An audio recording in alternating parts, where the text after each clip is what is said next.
Dun, dun, dun. Ladies and gentlemen, welcome to the Freedom Forum.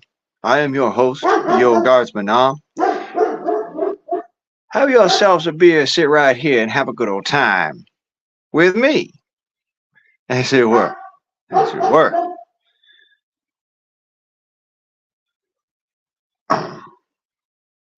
Give me just a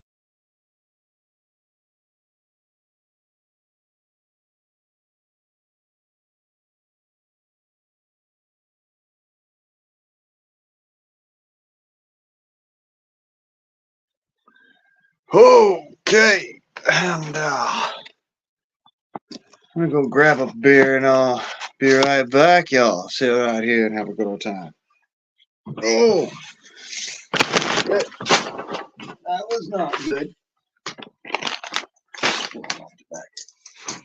Go.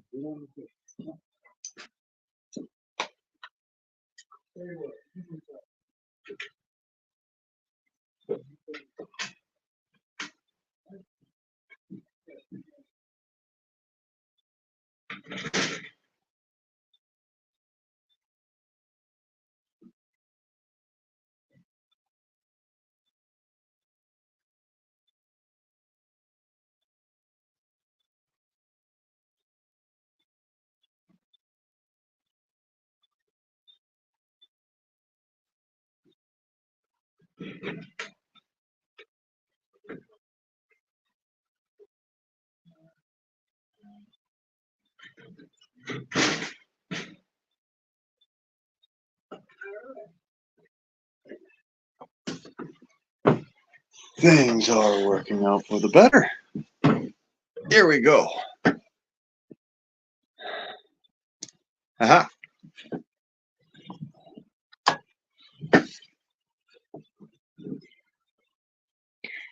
Welcome to the Freedom Forum. I am your host, Yo Guardsman now. And well, kick back, relax, sit right here, have a beer. If you want, you can come on up. If you don't want, you can sit down below there in the chat. Have yourself a good old time. Roman, good to see you.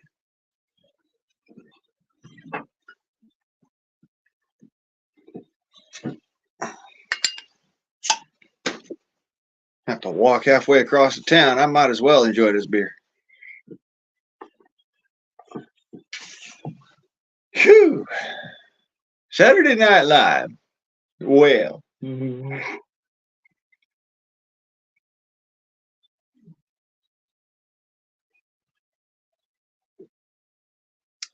Let the games begin.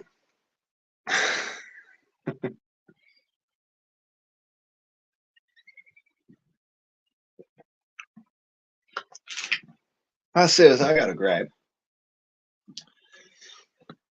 Oh. Toke me some tobacco and sit here and talk about it. Might as well. Have nothing better to do. Sit here and joke for a few.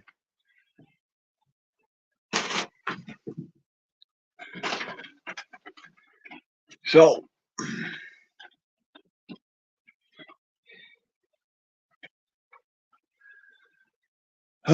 work is coming along.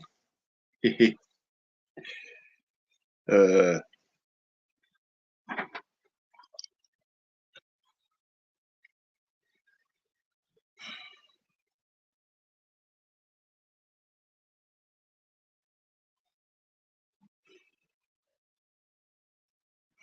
it just fucking keeps swimming, I guess. When the world goes to shit, what do? Hunker down and bake bread.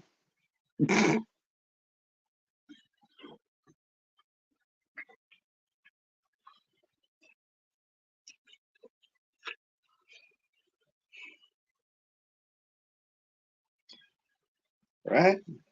Oh,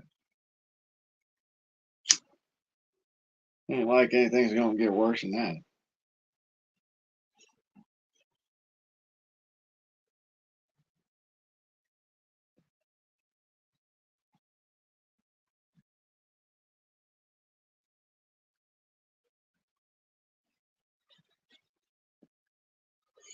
It's probably gonna get a lot worse. I ain't kidding myself. Who is I said it? Y'all know. Y'all know me. I'm just goofballing there. Hmm.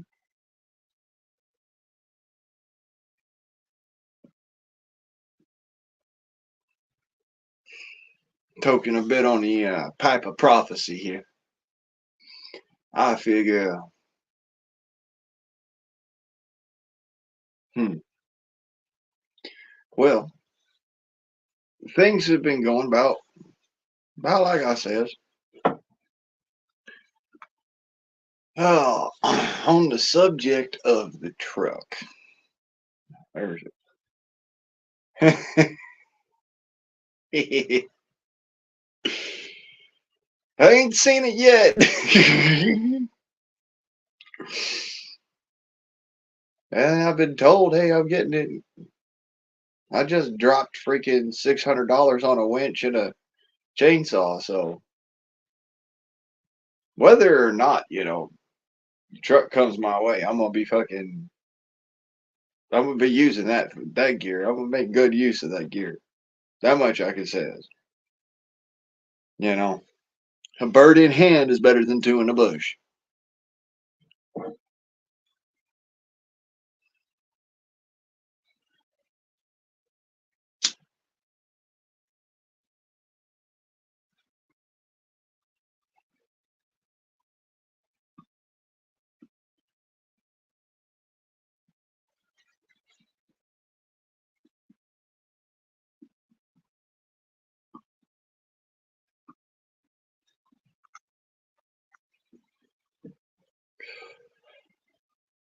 Now, I just gotta think on what am I gonna do with that when I get it back? What kind of shape it's gonna be in? I have no idea what I'm getting back. I might be getting back something that's already fixed and not have to do a damn thing. I mean, all of a sudden, like you're just like, well, can't do that again. Insurance is gonna fucking cost an arm and a leg now because nature called, and I guess it was my turn to answer.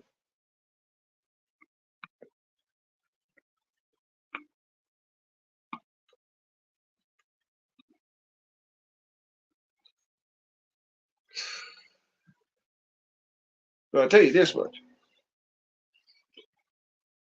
whatever shape it comes back to me in,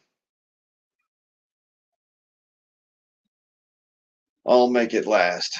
I'll build it back up, whatever it takes. I don't give a fuck no more. It's just gonna get done. If I gotta freaking rattle can that motherfucker in a rattle can camo paint, I don't care.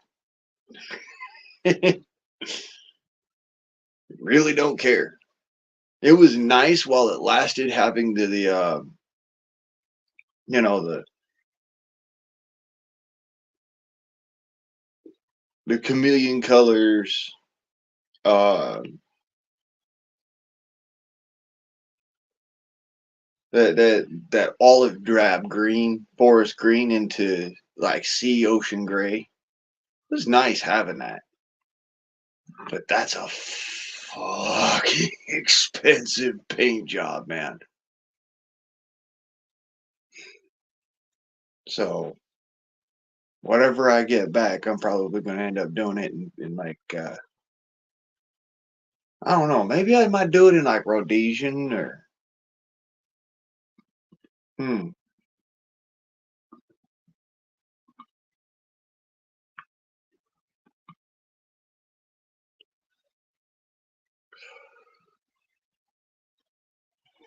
Like I might do the top in a multicam thatch, and then do the sides in a Rhodesian with an OD green underlay instead of like a desert tan underlay.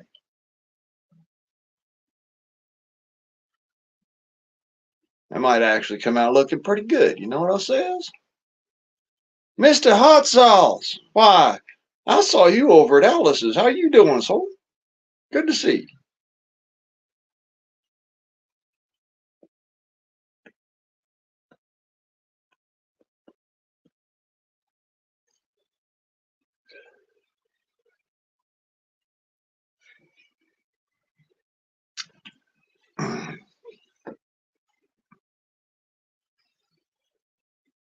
Yeah, I was just chiefing on the pipe of prophecy here and kicking back, relaxing, and talking about what's going to be up and coming in my near life.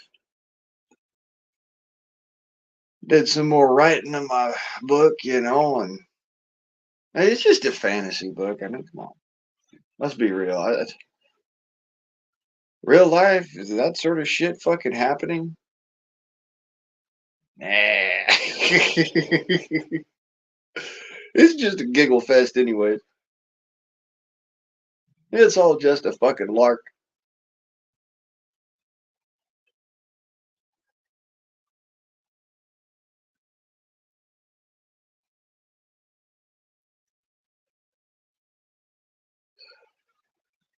That doesn't mean I can't use it to an effective means.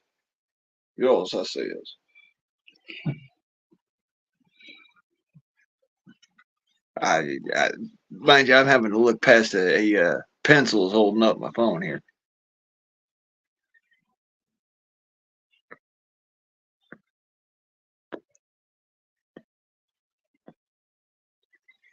All right, well, like I said, kick back, relax, have yourself a beer, chill right here. Sit right here, have another beer in Mexico. The far northern reaches in Mexico. My cousin says that. I think it's the funniest. Or not my cousin. Maybe a cousin. I don't know. Good friend, and you know, big old shout out. But if you're around, I love you, brother. I wish the best for you and prayers all over. Cause yeah, that's some shit to go through. I understand that. It's like, dude, you don't want to have this crap. It is a shit show. And it's one that you literally are bringing everybody to the fucking, yeah, it is. It sucks. I know it, and I just, dude, I do not wish any of this on you, brother. I really don't, because I know, I know it sucks ass. That's God's honest truth. For mud, I'm feeling you, brother, and I want you to know that.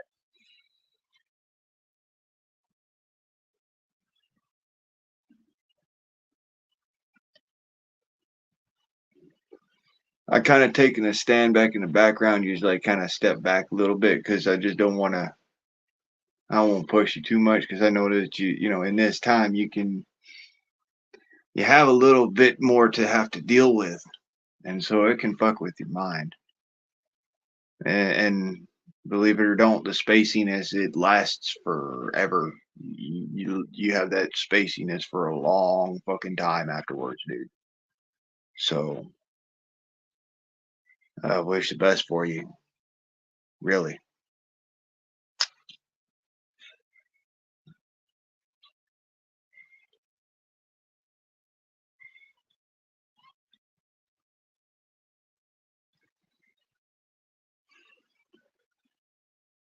Um,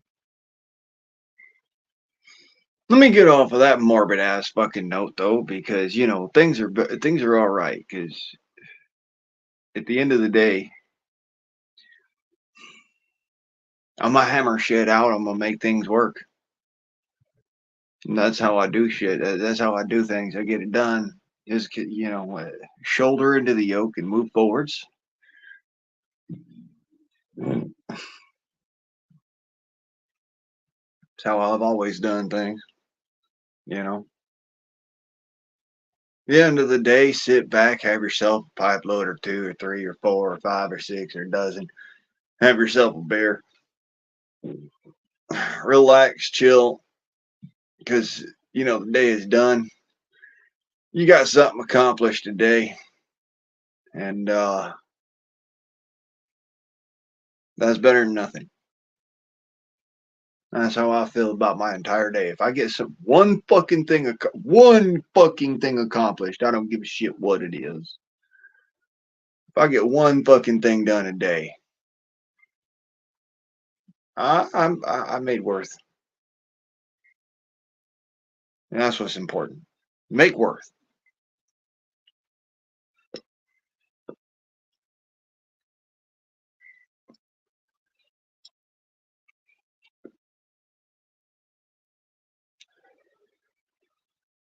But yeah, like I said, welcome to the Saturday Night Live. Welcome to Ye Old Freedom Forum.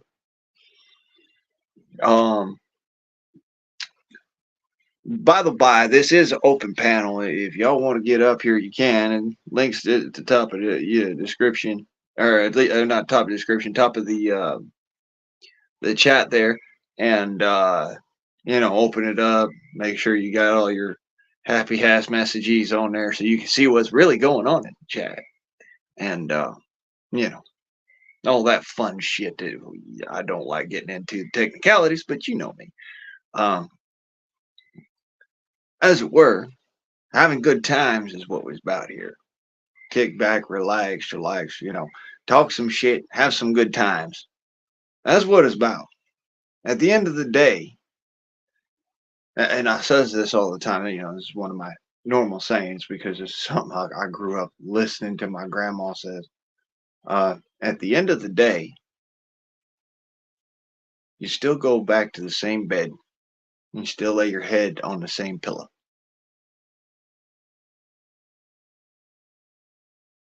Whatever the fuck happened during the day don't matter.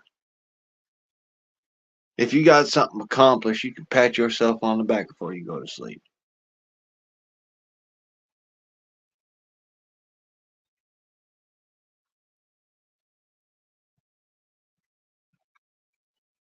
Mind blowing shit, man. Mind blowing shit. Some deep ass philosophy from my grandma.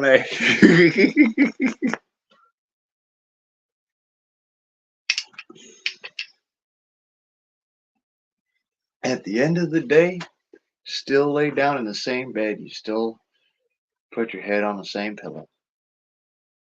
Whatever happened during the day don't matter. Ain't worth shit.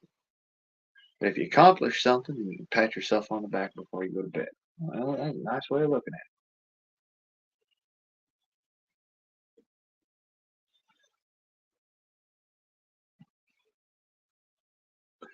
Hip hip hooray for Grandma, eh?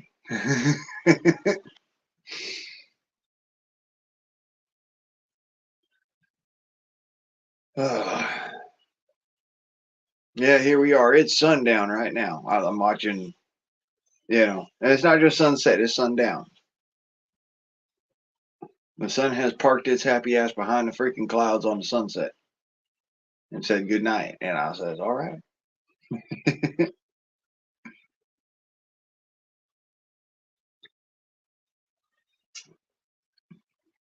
So I got a bunch of wood cut up so I could make some knives. I got here this big old long lag bolt. Then I'm going to take tomorrow and I think, I'm not sure, but I think I'm going to take it tomorrow and hammer that out into a knife, like a boot knife or something.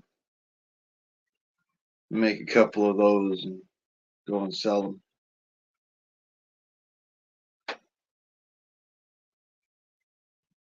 Now, when I make a boot knife, I want y'all to understand there's a difference between like a press forged boot knife and like something that you get from the tactical stores.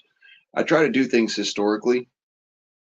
And a historical boot knife, if you know, uh, this is about the length. I'd just actually be widening it out. So what a historical boot knife would actually look like is it has a tri-edge blade. All right, three edges or three angles to the blade, three bevels. There's the two on the one side, and then on the flip side of it, it would just be flat. And it's supposed to be carried in your boot. And there's a reason why it's called a boot knife, is because it slips into your boot against your ankle in a manner that is not going to, cause hot spots and rub and cause you bother. But it's supposed to have a long blade. It's actually supposed to be a dagger, a really nice long dagger. So I'm thinking I'm gonna make one of those out of that.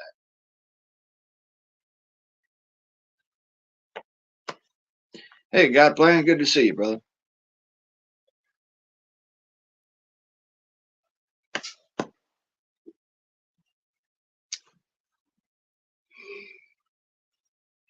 Yeah, I'm gonna turn that into a knife. It is some hard steel. I have got to get it really, really fucking hot, which means that I'm gonna need to hook up a bellows or something. I'm working on that. I've been brainstorming it for a while here, as I've been getting this thing ready to forge. I had to heat it up and anneal it already. Uh, it's just, it's just a lag bolt like you'd find for mounting like a I-beam or a ridge beam or a post or something like that. Just heavy old lag bolt, and probably about, I don't know,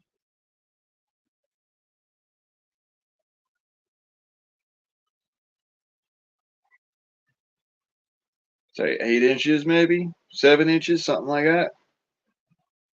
About 7 inches long. Got about an inch on my finger.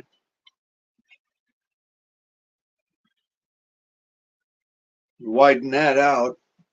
Try to keep the some of the serration on the sides. Just because properly forged out, that would actually be a really nice blade.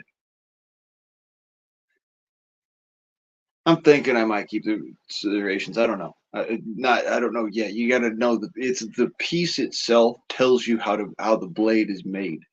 It really does come down to that. That's why I'm looking at the inside of it and seeing the bar inside. But you got to remember, I don't have power tools right now, so I don't have an angle grinder or nothing like that. So the screw edges here are probably going to end up in the finished product somehow.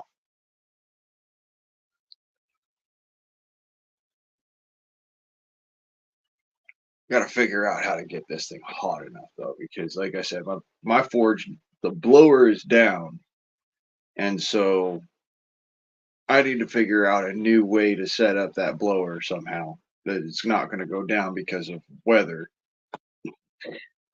Because it's an electric, it's just a little electric inflator pump for a mattress, But yeah, I'm gonna turn that into a freaking boot knife. I mean, here, this is something that I made a while ago, Mister Hot Sauce. You might think that that's pretty cool right there. This is a footman saber. All right, this is actually this is a North American historical knife, or sword rather. It's a hand and a half hilt footman saber, and the blade itself, if you look, I'm holding here, so it comes back to about where my shoulder attaches to my body. That's for length, all right. If you want one of these, they're expensive. They are really expensive. This is all handmade stuff. It's all hard, hard to put together. It costs me probably about like $20 in steel stock, and then the rest of it is all fuel for the forge. And for that one, I put about somewhere around $2,000 just into the blade in fuel and other effects. Okay, like for instance, pommel cap and the the wrap to it and whatnot. But the blade itself is actually balanced. Oh yes, it's tempered, it's annealed, it's all the fun shit above, it's thermal cycle. There's a whole freaking slew of me forging it. I did a couple of videos of me forging. I've done several videos of me forging, live streams even of me forging. I didn't do as much on the sword as I would have liked, just because, when it comes down to the full out of what I'm doing with it, if I picked up my phone and started a live stream every time I started working on my sword, I would have so much on my videos that you wouldn't be able to get the rest of my channel in with it. So that's why I don't do that. Otherwise, and also, this is my business. This is actually what I do for, money, for cash. When I need it is I forge out knives. I forge out swords. I make axes and just fucking all sorts of cool shit, man. I started it as a hobby, and made my sister's knives, and I made a knife for my uncle for wood carving, and I made I made a whole bunch of cool shit. That's all on another video way back there of the whole process. Is actually outlined in a lot of what I do as far as some of my swords and knives. That whole process is actually outlined by several videos back there, way back there. In my channel, delivery.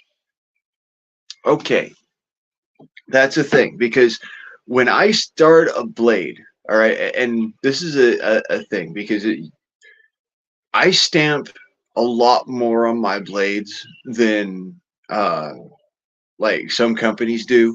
All right, when I put a blade together, I guarantee it for life. And I put it this way: your grandbabies will be playing around with that sword, knife, axe, or what have you. All right. When all's said and done, what I make is built to last. Just so we're clear, at the very tip of this blade, you can kind of see it. There's a little bit of a fold in the tip. I smacked that tip directly, point on, into a nail.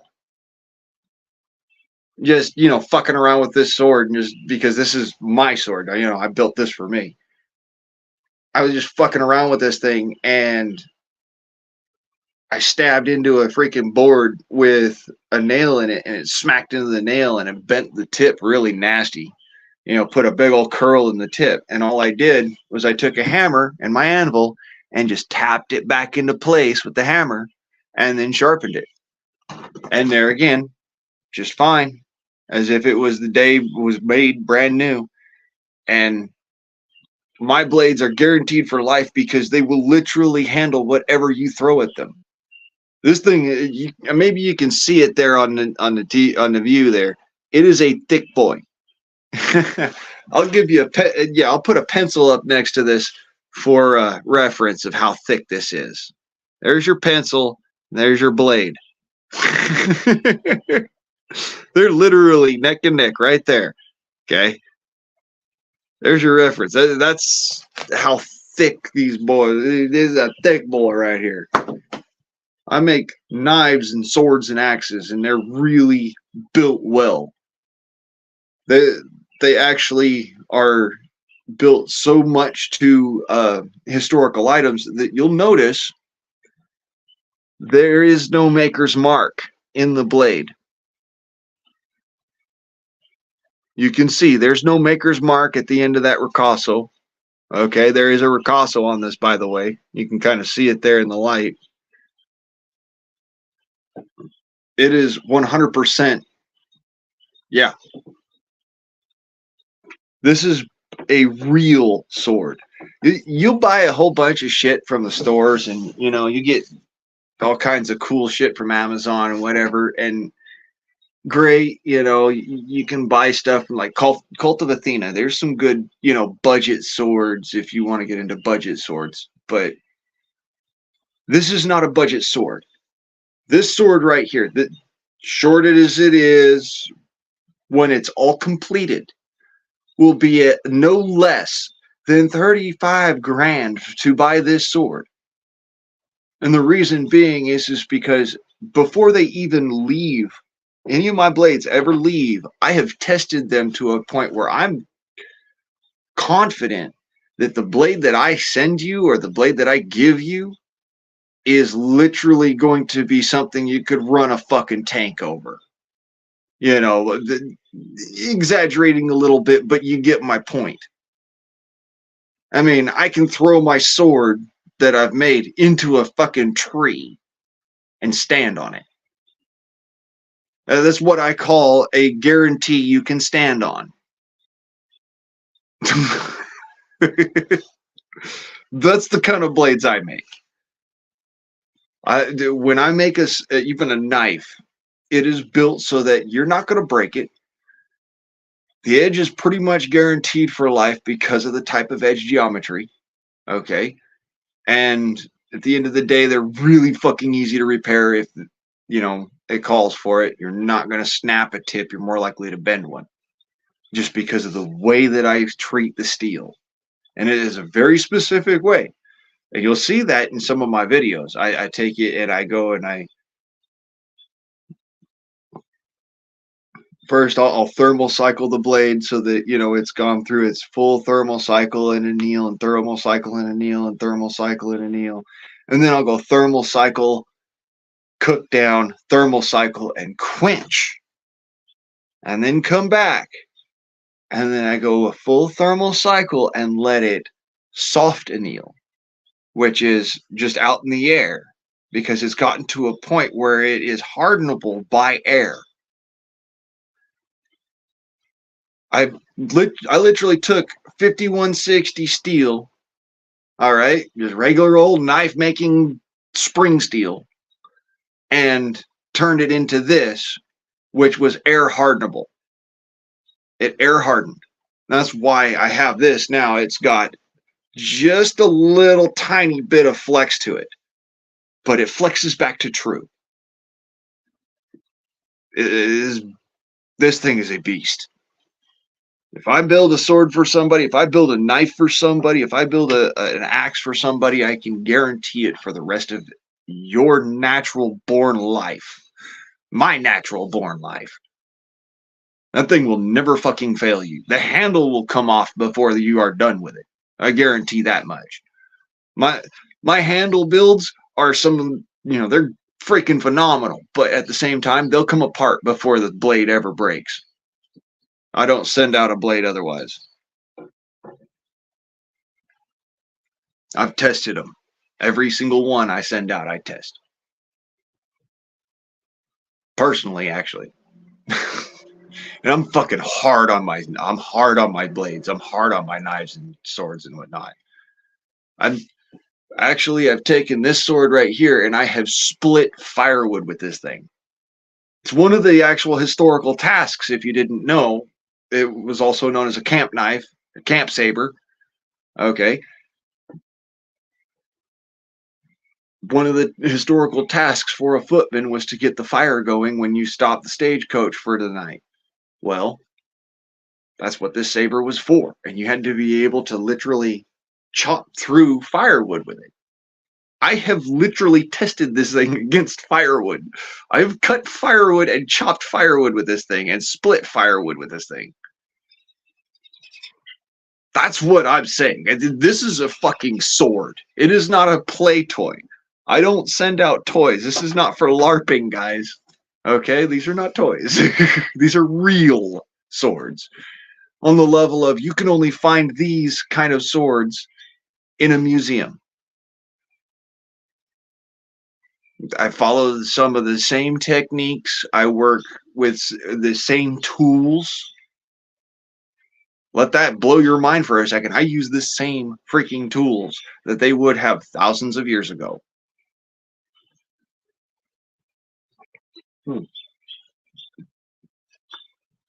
As a for instance,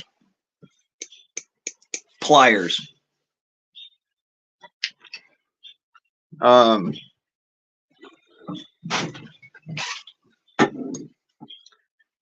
hand file. Literally a bastard hand file. Just sit there and draw a file with it. And I mean, I was just working on my sword earlier, so you know, I've got tools all fucking scattered around me right now from doing this. Where'd I set yonder? Well, it's right here.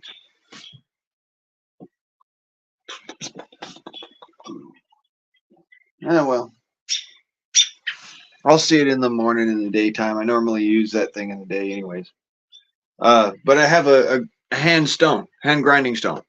And it takes a long fucking time for me to make knives and swords and axes and whatnot. But when they're done, they're literally perfect.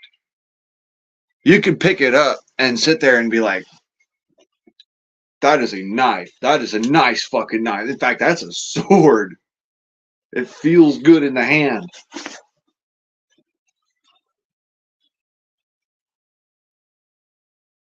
And, you know, I make the sword particular to the individual. So, you know, I need to see your hand size by comparison to something. I need to, you know, see all these things so that I can turn around and I make the sword to you. I make the axe to you. You know, I make the everything to you because I'm making the sword or axe or knife or whatever specifically for you to use for the rest of your life. It's fucking guaranteed. It's beyond a freaking Cutco guarantee. Cutco will come and sharpen your blades. My knives and swords will see you through combat. That I can guarantee. Kinda, sorta off grid, not really. I'm what oozes through the cracks, basically. Let's see here. Years ago, I started off as a Minuteman. You know, that was my thing. I was gonna be, you know, I couldn't be military. Tried. I actually tried. Not just wishy-washy, whatever, or you know, the fucking the crybabies that go and fucking stolen valor bullshit. Fuck that shit. No, I tried to go and sign up with the Navy and then the fucking Coast Guard and then the Army. It all kind of fell through in different ways. Funny enough, going into MEPS for the Army, I actually got stabbed in the chest because of something else that I was doing at the time, which ever since, you know, I was 18 years old, I've been militia, which if you don't know the history of the militia in the United States, then definitely look into that. But yeah, I started off in the Boy Scouts, and there were several different routes you could take. And when that little card comes around, you know, that every 18-year-old gets, you know, in America anyways, your draft card, you know, your selective service card, I assigned other and Minuteman, which was something you can do, and sent that back, and that's ever since the same way. So there you go. So like I said, I basically started off there, and then it evolved into, because of how I affect the United States and how I help to bolster the United States and hold the United States up, I have to literally swim through the freaking cracks and be the, you know, the background worker, which is a royal pain in the ass, but it works. We all do our part.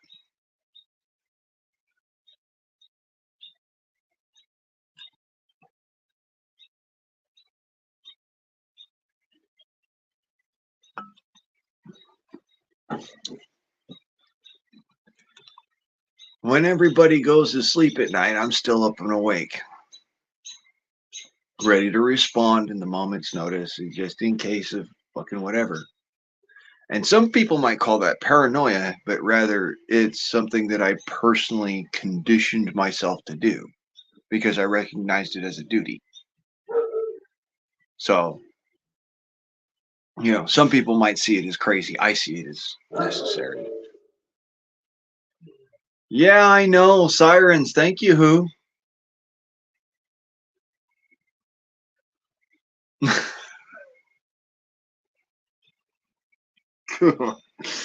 Talk about rednecks, huh?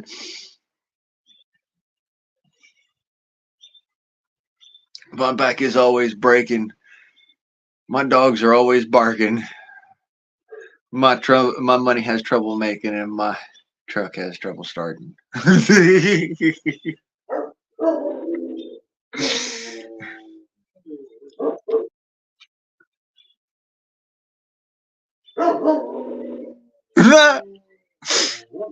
The army recruiter asked you, "What's wrong with you?" You said, "What's wrong with you?"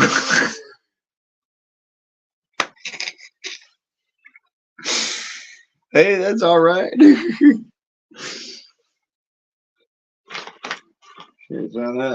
I wish I would have gone in with a sense of humor. I had no fucking sense of humor. I just wanted to get, whatever it was basic training done and get through that and get onto AIT or whatever and then go and do my part. That's all I wanted to do. I didn't care. It was a matter of just get it done so that you've got that in you've got that in your pocket. It's all just, cards you're shoving in your pocket. It's like this is a new card I can play. Kind of like a Yu-Gi-Oh game, only in real life. That's why I was like, fuck it. Every single little bit of knowledge that I could get was something I just pack it into my pocket. Like, this is something else to use. This is something else to use. And there will come a time in my life where this information is going to be fucking pertinent.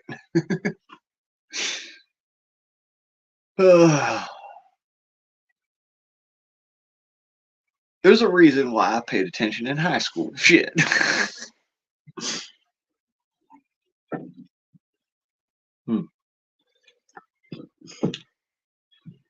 Oh, me. My beer is empty, I see. I'll be right back, y'all. Beer 30. Oh!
Whew. Boy, that dude is a handful. I love him to death, but dear Lord.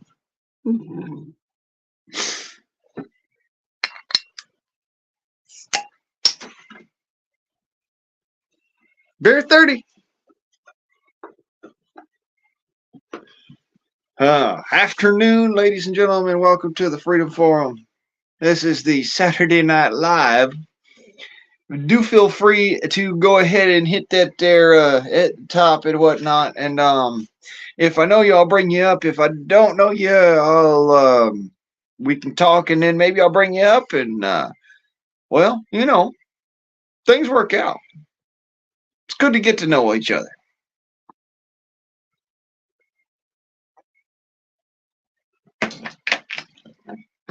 Just remember, you treat me like a human being, I treat you like a human being. You treat me like I'm just someone to tread on. Hey, you're going to find out real quick. We don't tolerate that shit around here. Well, shit, You want to knock at the door? Come on in. I'll get you a beer. I got a 6-pack, you know. I can finish it off, and I guess I'll walk to town tomorrow in the morning.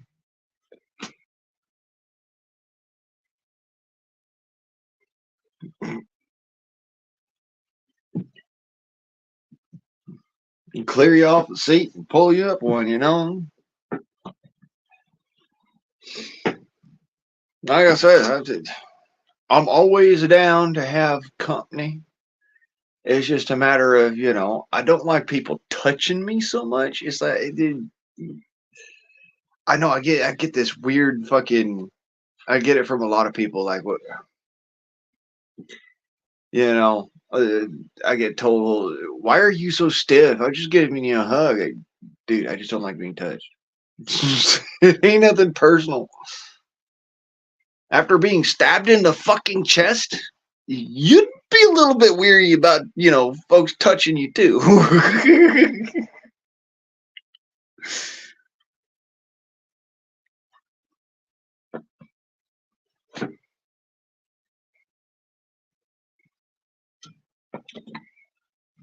I want you to imagine that for a second.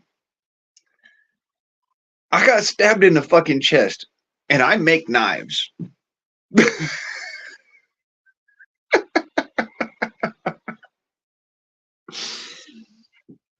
Here's some fucking irony for you.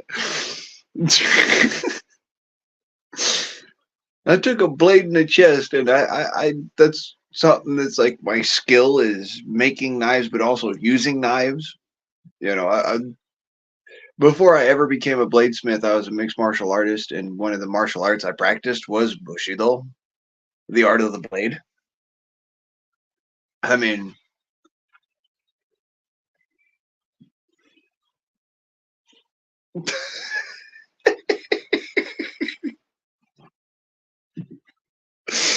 you want to talk about ironic fucking shit, man. What you learn in your life will come back to you.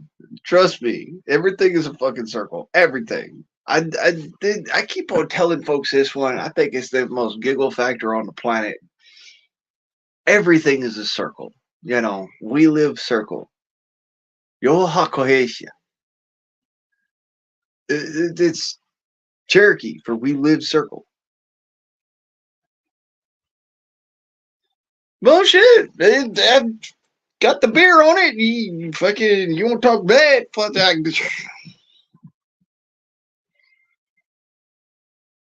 Shit, folks know where I live. Shit, it ain't hard to find. Come on by. I'll have you beer.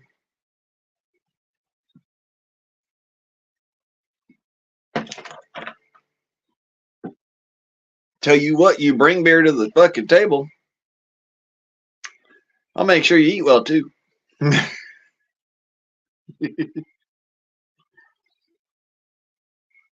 That's how we do around here. Shit, that's how we do anywhere. I'm from the country and I like it that way.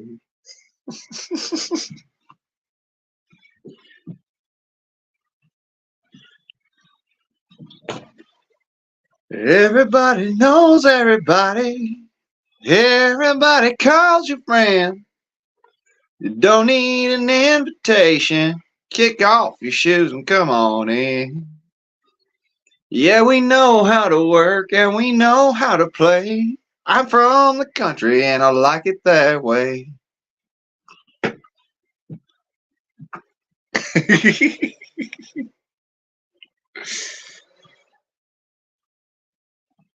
Oh, that's a fucking story in itself, man. Okay, I'm gonna put you. Take your mind, self, whatever. Close your eyes, and I want you to imagine. Use your imagination to imagine yourself here. All right. It's at my brother's house. We're down in the middle of Watts, California, just off of Grape Street and 107. All right. And you know, we're having a going away party because I showed my brother my freaking paperwork. You know, I showed him, hey, this is my maps and all this, and I showed him all the rest of it, and we're sitting there and we're talking. He's like, dude, we're going to have a fucking party before you take off. Because it ain't no way in hell I'm not fucking celebrating with your ass before you go. And I was like, all right, okay, cool, fine. This is my brother. I grew up with this homie. All right, like we grew up and we went to the same high school. We ended up in the same fucking juvenile hall. Y'all don't know. This dude and me was like, fucking, we're brothers, all right? And whatever the case may be, that's my brother. So, I'm living at his house for a short time before I have to go to MEPS El Segundo. It's right down the fucking street.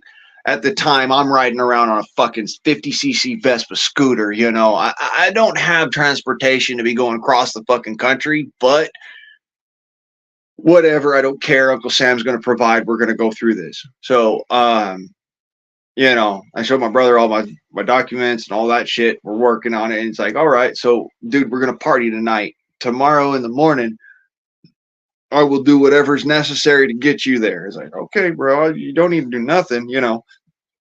I got this much cash to get me through and to check me into this fucking place. And then I got to go and hand in all of my this, that, and the others, my personal effects at the front desk at there.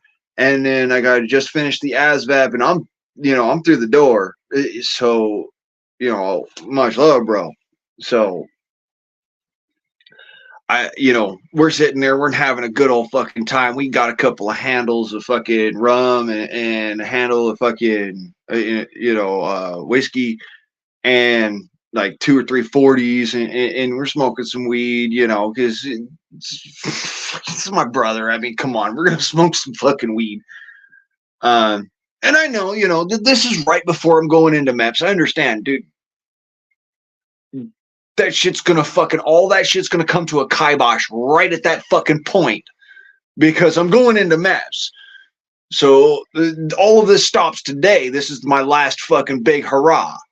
I'm probably not even gonna be fucking smoking cigarettes after this. So I figure, all right, whatever. So, we're partying, we're having a good time. All of a sudden, somebody calls up on the phone. My brother's like, all right, whatever. He goes and he answers it. And he's like, okay, I got to go in. I got to go check this shit over here. I got to go down to the store real quick and go get some more booze. I'm like, dude, we got plenty of booze. No, I'll be right back, dude. Don't worry about it. I got to go check and go get some booze. And so he walks off down the road, goes to the fucking liquor store. In this time, 3 or 4 other motherfuckers take off. And we're all, sitting here having a good time. So I don't give a shit. I don't pay much mind to it. Then the phone rings again. And I'm the only person at the house now that's like, the guy, I'm the only person who has actual attachment to this place at this point. So I answer the fucking phone. Dumbass me. There's somebody on the other fucking end of it is like, dude, you better not do this, that, and the other, starting some hall shit. So I just said, look, dude, I don't know who you are. I don't know what the fucking problem is. And whatever, look, me, this, that, and the other, because I actually did know the guy. I just a matter of, I didn't know him that well. Fine, whatever. But, it's like, dude, you may not know me or something, whatever. I don't know. You must know me because, Jeremiah is my brother. He's my, the fucking got adoption papers. Shit, motherfucker's my brother, dude. You want to fight about it? Fuck, whatever. He's like, well, fuck you. And started some shit in that. So at the end of the fucking phone call, I was like, dude, whatever. I don't care. Look, at the end of the day, I'm not even in this shit, whatever. I put the phone down. And dude fucking shows up probably, I don't know, about, hour and a half later. And in this time, nobody has fucking come back. I'm the only motherfucker sitting there now. I'm sitting there tipping a fucking handle of rum. And I'm like, the fuck is taking everybody so long? Dude comes to the house and he fucking kicks down the fucking door. I'm like, look, I don't know who you are, But you fucking ask the wrong problems. You look for the wrong problems. You're in the fucking wrong place, dude. You need to leave. It's like, oh, fucking all that shit. And it's like, you better not have stealed nothing and this. And then I realized who the fuck he was. As soon as he said, you better not have stealed anything, I was like, all right, whatever, dude. I'm not going to thief nothing. Jeremiah's my brother. We're not going to fight about this. Dude fucking then proceeded to walk to the back, to the front, whatever, and starting some shit and this and the other. And then I said, look, I don't want to fight you. I don't want to get into nothing. I don't want to start no shit. I'm just here having a good time with my brother because I'm about to go in, do MEPS and all this. So I don't want to fight you. And he's like, that's already too late for that shit. I'm like, dude, no, listen. I'm a mixed martial artist. I do not want to fucking fight you for your health. He was like, now fuck that shit. And he fucking grabs at me. And then after that, I draw a blank because I fucking blacked out and just went ape shit on this dude. And when I says ape shit, I mean, I knocked him out 2, 3, 4 fucking times. And honest to God, I don't know what the fuck all happened until such point as he landed one hell of a fucking smackaroo on the side of my head. This side. And I mean, just haymaker of a punch, side on. And basically flattened me to the floor. I was knocked the fuck out. My ears were ringing, and I hit this side of my head on a piece of or on a piece of furniture. I think it was old metal, like the Titanic trunks, And I smacked my head on that. I'm sitting here and my hairs are ringing. I can't fucking see straight. I'm, and I feel something smack me in the ass. And just a weird kind of feeling, like, what the hell? Why you just rung my bell? Why would you smack me in the ass?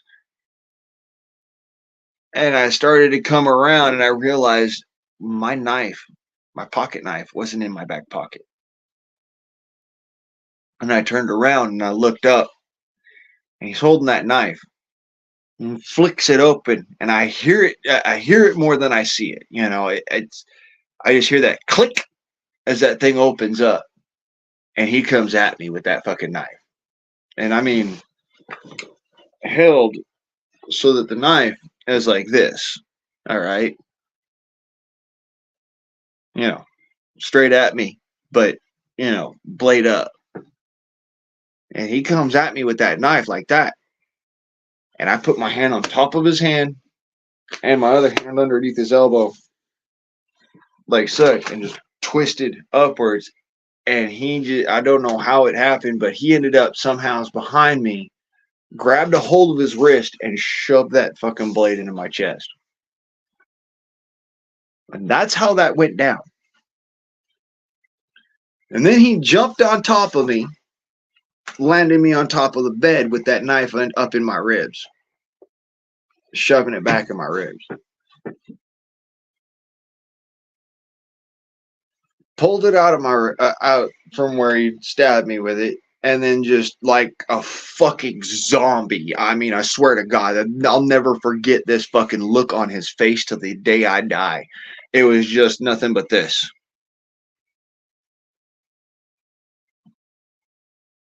Just that fucking nothing behind the fucking eyes. Like as if there was nobody here. Nobody's fucking there. Nothing's registering. He's fucking dead to the world. Walking the fuck out of the house. I'm sitting here. I'm holding fucking blood squirting out of my fucking chest. Like, holy shit. I'm dying. Motherfucker. What the fuck just happened? And I see the back of him as he's walking out. And I'm like, okay. And I just fucking straight up, I leveled right at his back and I just started charging, running at this dude. And I fucking hit him with my shoulder. And we both went out the front of the house, tumbled down the front steps. And I was sitting off to the side down on the fucking concrete. And he fucking got up, looked over and saw, basically I'm just fucking holding fucking blood inside me. He's like, all right, fuck this shit. Gets into the fucking car. that he came in, which is in the fucking driveway, and then proceeds to haul ass the fuck out of there.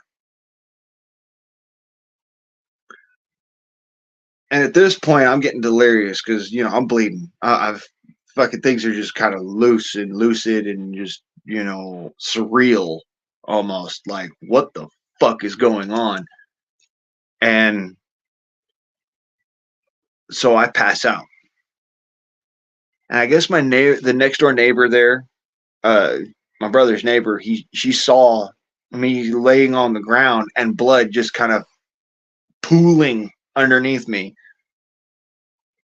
And she run over with a rag and just, you know, slapped a fucking rag on me and was like, you know, hold this. And I said, all right, I held it. And then she got on the phone, on her cell phone, with 911.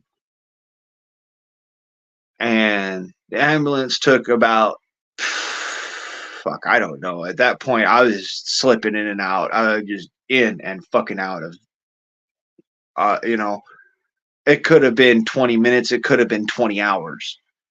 All I know is that by the point in time that I got to the hospital and they got me on the freaking operating table, I had bled 5 quarts of blood internally and 1 quart externally. By all legal speaking, I was dead. So at the end of the day, you know, when it all comes down to it, fuck the bullshit. I carry a gun now. And I ain't fucking ashamed to pull it. But, you know, I still make knives. I still make swords. I still make axes because it's my passion. I love to do that. It's just, you know, that day is forever imprinted on my body. I don't know what drugs he was on. I have no idea what drugs that man was on. Or if he was on drugs. At the end of the day, dude has kind of a fucking rap for being a couple tacos shy of a combination plate. So, yeah, it did me a damn whirlwind. It made my autistic features more pronounced, as it were. I'm pretty good at masking the fact that I have autism, but I'm like really high functioning level autistic. I'm really good at masking it, but at the end of the day, you know, I just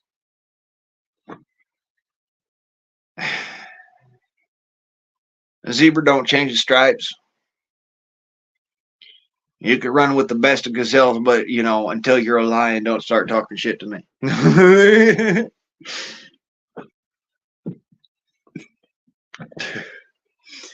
As my grandma used to say, which is some squirrely shit, and I don't know what the fuck she was trying to say, but hey.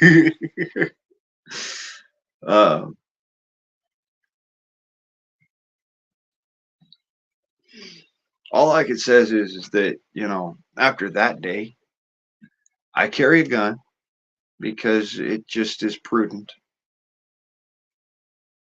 There's more than just him that has fucking tried to kill me in my life, and because people just get a fucking bad way about them and they get butthurt. And you know what? At the end of the day, people are monsters.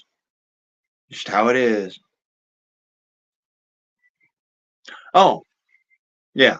Hi, Eric. By the way, I sorry if I missed you, brother. Just I'm sitting here talking about, you know, what my experience for hot sauce, and yeah.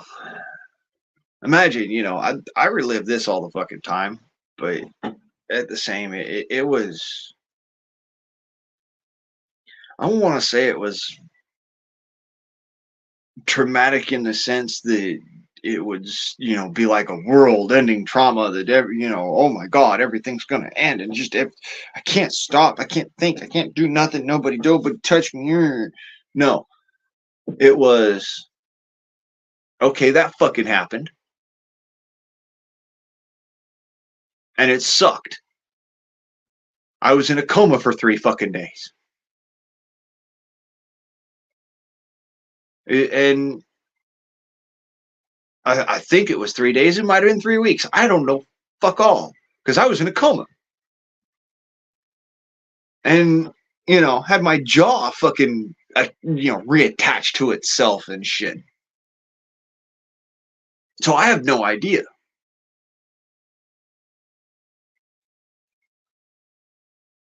I was out of it. All I know is when I woke up, I had basically missed my appointment at the MEPS intake. And I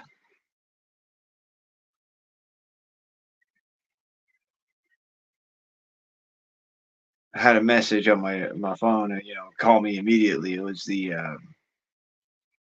staff sergeant, the not the staff sergeant, the command sergeant's major at El Segundo standard intake, and he was telling me, get in touch with him as soon as possible. And I called him up, and this is what I told him. Hey, dude, I just got into one hell of a fucking fight, and I don't know what I can do. Uh, and he said, "Well, that's all good. Heal up. Best of luck to you." Uh, and that was it. And he just hung up the phone. So I don't, I don't even know what the status is on that. I never went back and checked. It was a matter of like, shit just flew so fast at me, and it never stopped flying fast at me. It was at a point where it's like, I just got to take it in stride and deal with it and shoulder it. Because, at the end of the day, I want to survive to come back to, I want to survive to do this, that, and the other. Because, well,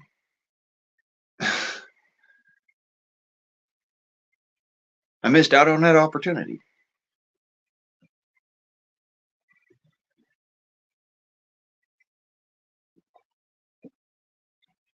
And I accept it. That doesn't mean that I stop doing what else it is that I love. Like, for instance, making swords, knives, axes, and whatnot. Running around, shooting my air guns, and having a good time. Going and doing target practice with my firearm. I mean,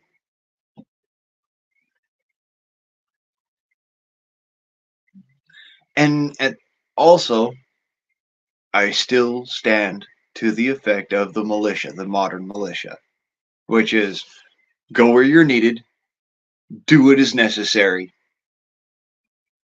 and do what you can in that day. There's literally what is asked of the militia, the modern militia, which is the public, the American people. That's what's asked of us, is literally get to where the problems are, do what is necessary to help, whatever that may be. And we get fucking training for that shit, man. We actually get training for that shit across the fucking board. And no, it's not free. Whether you pay for it by your labor, or you pay for it by your by money, or you pay for it by expertise, and then returning the favor. At the end of the day, you still pay for it. So it's not just it's not this small chasm what people think it is. When you put yourself in that position, and mind you, a little bit of backstory on that. I was a Boy Scout, and before that I was a Cub Scout, okay, in the Boy Scouts of America. And after that association, you have 4 choices. Okay, you can get into forestry, which is great. Don't get me wrong, you can get forestry, that's awesome. You can go national parks. That's great as well. Do the national park thing and have yourself a good old time and do your part. You can get into the military, which is to include the police force. By the way, police also like it when Boy Scouts get involved. It adds to you getting through, and you can get into the militia, which the militia is entirely fucking voluntary, and it is entirely your burden to bear. That is one of the wasted fucking ideals of our country, and something that people have put way too much effort into taxes and not enough effort into their duties. Because what they turn around and say is, well, if I pay these taxes, I don't have to do this because other people do it. Instead of, I can get paid back for what I do.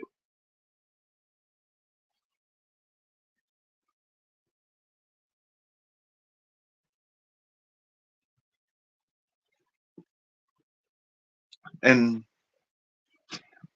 that's what it comes down to. When all is said and done, I get a fucking tax rebate for my efforts. That's part of the fucking code right there. That's part of the Constitution. And part of the militia acts is that every militiaman will be compensated for their efforts here or abroad. And it's not just military. Let's be clear, there's a difference between the military and the militia, and this is actually outlined in our historical paperwork, what I like to refer to as historical documents. The Militia Acts outline that the militia, which is the American public, the people being so armed and capable and knowledgeable in the situation and what they need to do, and the military, the standing military, are two different things. Okay. Yes, we do have a need for a military in times of strife and trouble, and that the Congress has the ability to call for that, to call upon the militias to form the formal military. However, that's not what we've been operating on lately, but still, that's still the foundational documents of our country. And it still exists specifically for the people, for you and I. We are the last bastion of defense. We are the last line of defense for our country and for our nation. We are the last line. There is the military, and before that, there is our foreign diplomats. But the last line of defense is you and I. That's why you're supposed to be armed. That's what the Second Amendment is actually about. And, as a 3-year-old, I knew this shit. As a 3-year-old, I was telling my dad this stuff. And he was sitting there like, fucking kid knows better than most fucking politicians in Congress, man. Hey there, Grant. How you doing, brother? Good to see you. But yeah, this is American freedom. This is what American freedom actually looks like. You work hard for it, and you make every effort to prosper, and at the end of the day, you get to enjoy it. Now that's the whole point and reason why I do it. And the ends kind of justify the means in this particular. You know what I'm saying? I push the militia thing to everybody because it's like a matter of, look, where you are in your day and time, if you draw your firearm to defend somebody, that is a militia action. It's not a military action. It's not a police action. That is a militia action. That is the action of the public in defense of the public. You see how that works?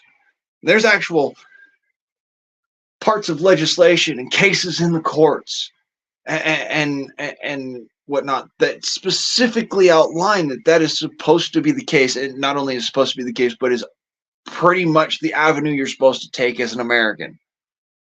But we're letting all of our butt hurt and our fucking emotional bullshit outline what we can decide to do in our everyday by letting politicians vote this fucking thing or the other, rather than saying, no, hold your weesh, son.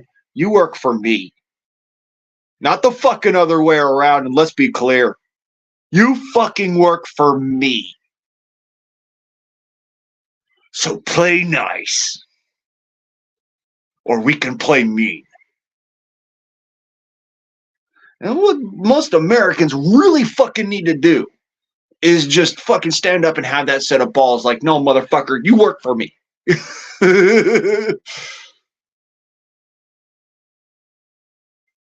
Apparently it's, a lost art anymore. It is a fucking lost art to sit there and be like, no, hey, asshat, you fucking work for me. Uncork your fucking noggin from your asshole and let's talk. I can't take you seriously with your butt cheeks hanging over your eyes. Come on, take your ass off your head. Stop wearing it for a hat. I know it's gonna make a squinking sound. Come on, let's just get it fuck over with.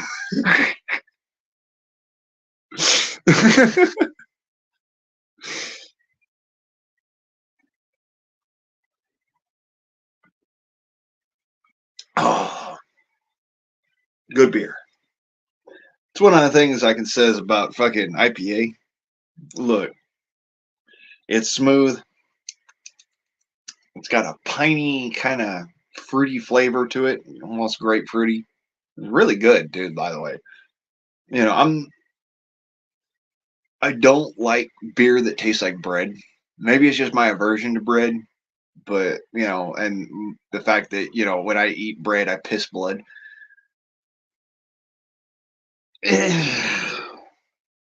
Whatever. I don't like bready beers, so I really like a good pale ale. I like good ales. I love a fucking good red ale. Oh my fuck, a good red ale is good, man. That's right there. That fucking, it's a punch in the gut right there, man. Red ale, get me happy. But at the end of the day, IPA is fine. It'll deal. And I do like it. It's a good cut. It is a good cut of the brew. I'm not a fan of the lager. The lager, if you've ever brewed beer, you get several layers of beer in each batch, okay? And it's because the beer separates. So you'll get, your red ale, your pale ale, your desktop, and then your lager right in the middle of everything. And normally your lager is the most that you get if you do it right. But you can actually expand each layer, each one of those individual layers, if you cut it at the right time. It all comes down to the time of the brew. But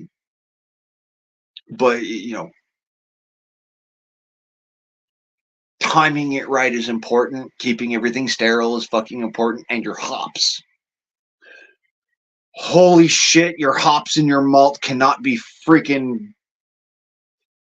You cannot fuck up with your hops and your malt in any which way. Because if you do, it'll make a beer that you're not expecting.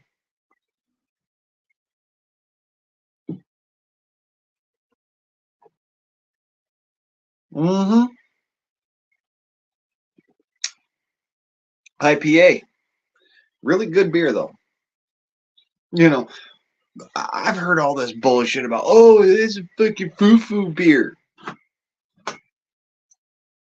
Dude, if I wanted to eat bread, I know how to bake it, thank you. Maybe you didn't know this, but I actually can't eat pineapple. I'm allergic to that shit. I'm allergic to pineapple. of all fucking things out there.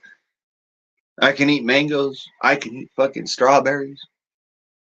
Like they're going out of style, but I crunch into some pineapple, or I drink some pineapple juice, and I'm sitting there and I'm hacking and coughing, and my voice is getting all kind of throaty and stuck and and I start having my throat swell up, and there's this blood vessel on the back of my throat that if it swells too much, it'll pop, and I'll just start fucking bleeding like crazy, and it's got this one weak little spot on the wall that goes right down my throat.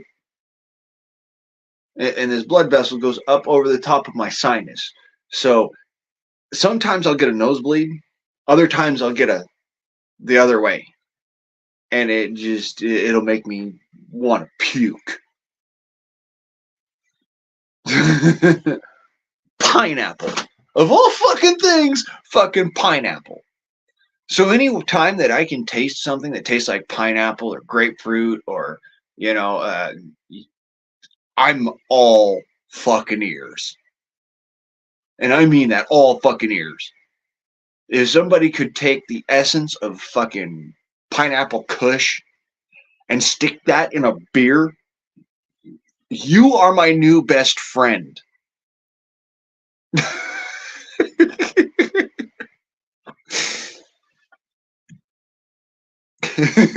I'm gonna be fucking honest to God. It's like, you are my new best friend. Because I can't eat pineapple otherwise. And I really do like the flavor. It's one of those, I can eat teriyaki sauce, and it's probably like the closest I'll ever get to pineapple juice, or pineapple for that matter, is I can have the actual teriyaki, which is pineapple juice that has been cooked and cooked and cooked and cooked and cooked and cooked and cooked and cooked and cooked and cooked and cooked. My body can handle that. But fresh pineapple juice, I just break out in that bullshit. And it's the weirdest fucking shit I ever known. Same thing for pineapple that's been cooked on pizza for some reason. Like, I'll bite into the pineapple and I get big old blisters on my gums, and I'll get hives down my throat, and I'll get fucking that blood blister in the back of my throat. Every time. It is the weirdest fucking shit.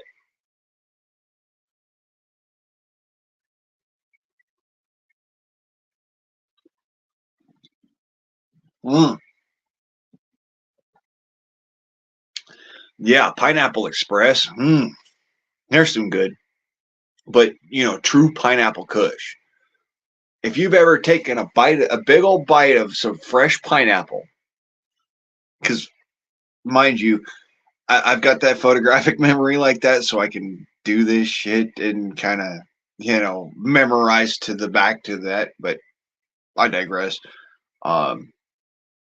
If you've ever had a fresh bite of pineapple and then taken a fat hit off some pineapple kush, not Pineapple Express, but straight pineapple kush, the only thing you'll taste is weed. But if you take a toke off of straight pineapple kush before you bite into the pineapple, you'll taste the pineapple in the kush. And the crazy thing is that, like, oh my God, that is my flavor. That is like ambrosia, man. That is the drink of the gods. You know what I'm saying? Because it's out of my reach. I literally can't have it. I look at people who drink pineapple juice and I'm like, oh, you fucking lucky bastard.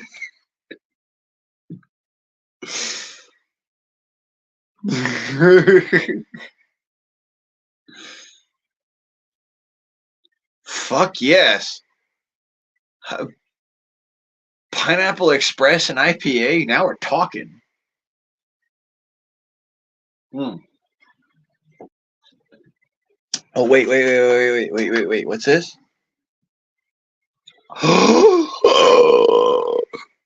What is that? What is that? Yep, that's Pineapple Express.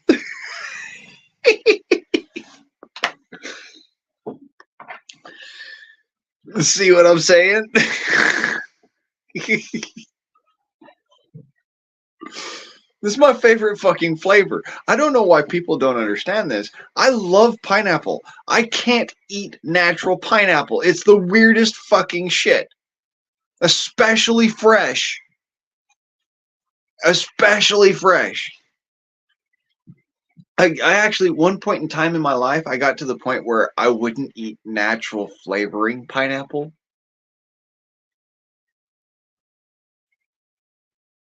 Think about that. I was so spooked by the fact that eating pineapple would cause me to puke blood. I would not eat anything with a natural flavoring of pineapple. That means gummy bears, man. That means fucking gummy bears.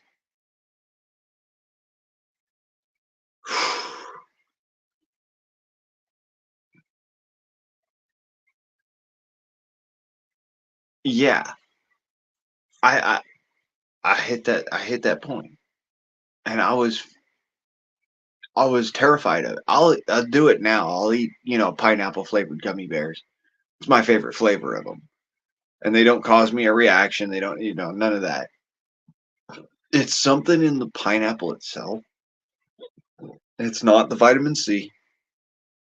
It's not too much vitamin C. I've heard that one before. It's not aldehyde bromide. I've heard that one before. It's something to do with the fresh pineapple and pineapple juice specifically. It's not in the regular pineapple flavoring.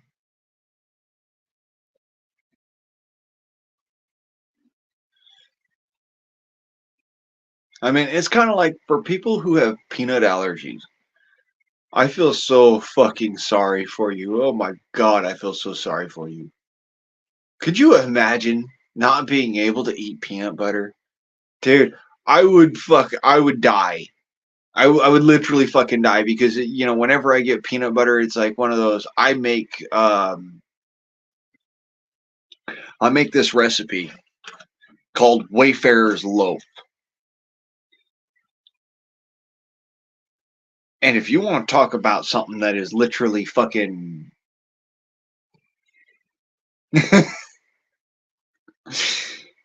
you would honestly fucking die to have this good stuff, son. Wayfarer's Loaf is good. It's like freaking cake made out of bread.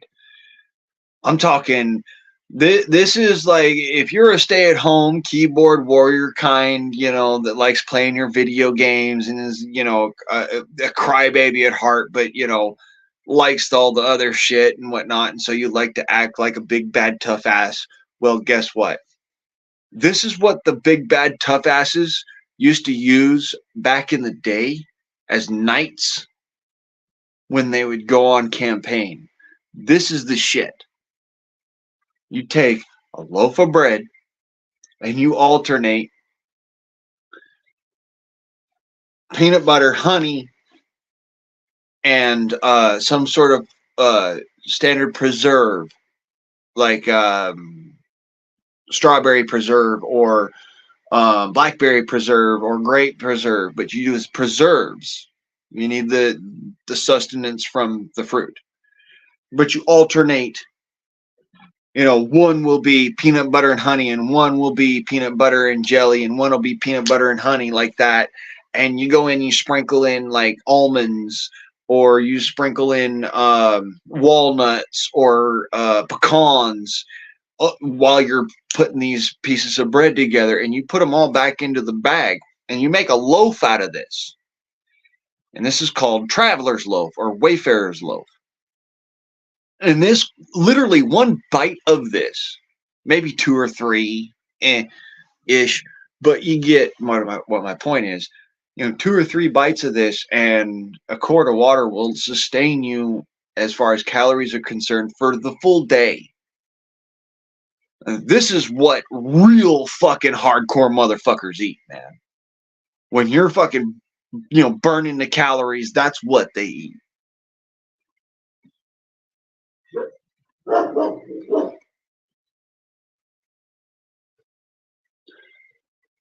Yes, this is serious. I wish I could get it to fucking. I know it's blurred, but you can kind of see it there. That's what's in my pipe. Okay. There's Pineapple Express and this one. And it's also not as easy to see. It's passion fruit. It's kind of hard to see that because it's, focus, you fuck. It says passion fruit on it. Okay. So extract of passion fruit and Pineapple Express, that's what's in my pipe. Yep. I wish I had some seed, boy. I tell you what, I have some growing right now. Lately, seed for that has been like trying to find a diamond in the rough, you know what I'm saying? I had some seed, but what happened was I think it sat too long and none of it sprouted.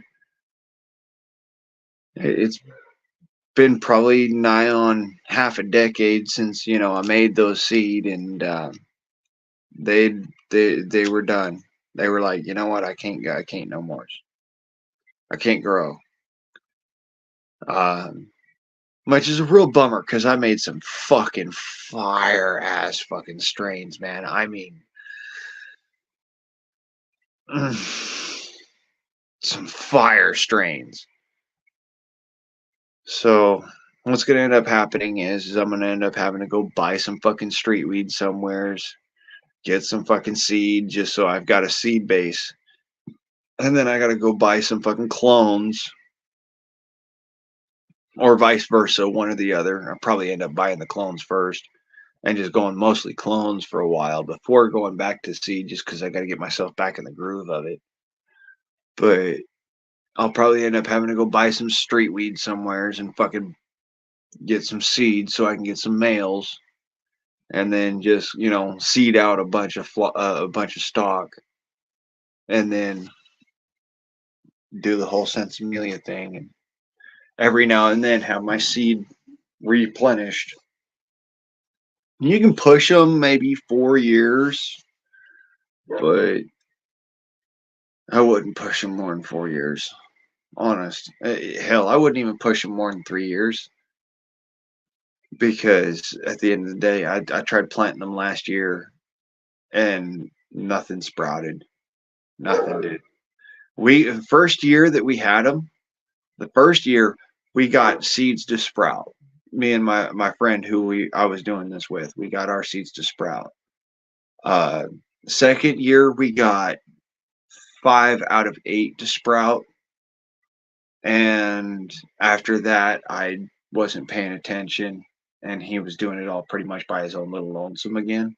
But he had it mixed together, and he had it done right. And I taught him how to do the fertilizer shit in order to not blow himself halfway across the fucking garage. That was interesting.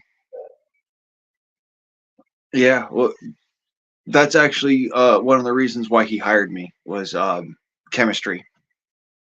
I'm Mr. Autistic when it comes to chemistry. So, I knew how to fucking mix this shit together without blowing myself halfway to Kingdom Come. He ended up having to put in a new sink and a new fucking having to do the window and shit because he blew himself the fuck up mixing together fertilizers, not knowing what the fuck he was doing. I cannot stress to you enough that if you are going to mix fertilizers, please, by the grace of God, listen to me. Mix it into a gallon of water at least.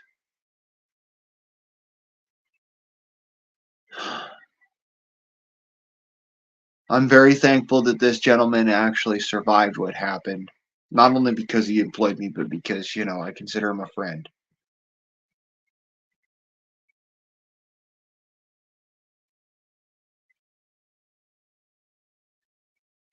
please, if you're going to mix fertilizers together, at least have a gallon of water to mix it in, because otherwise you'll have a runaway reaction.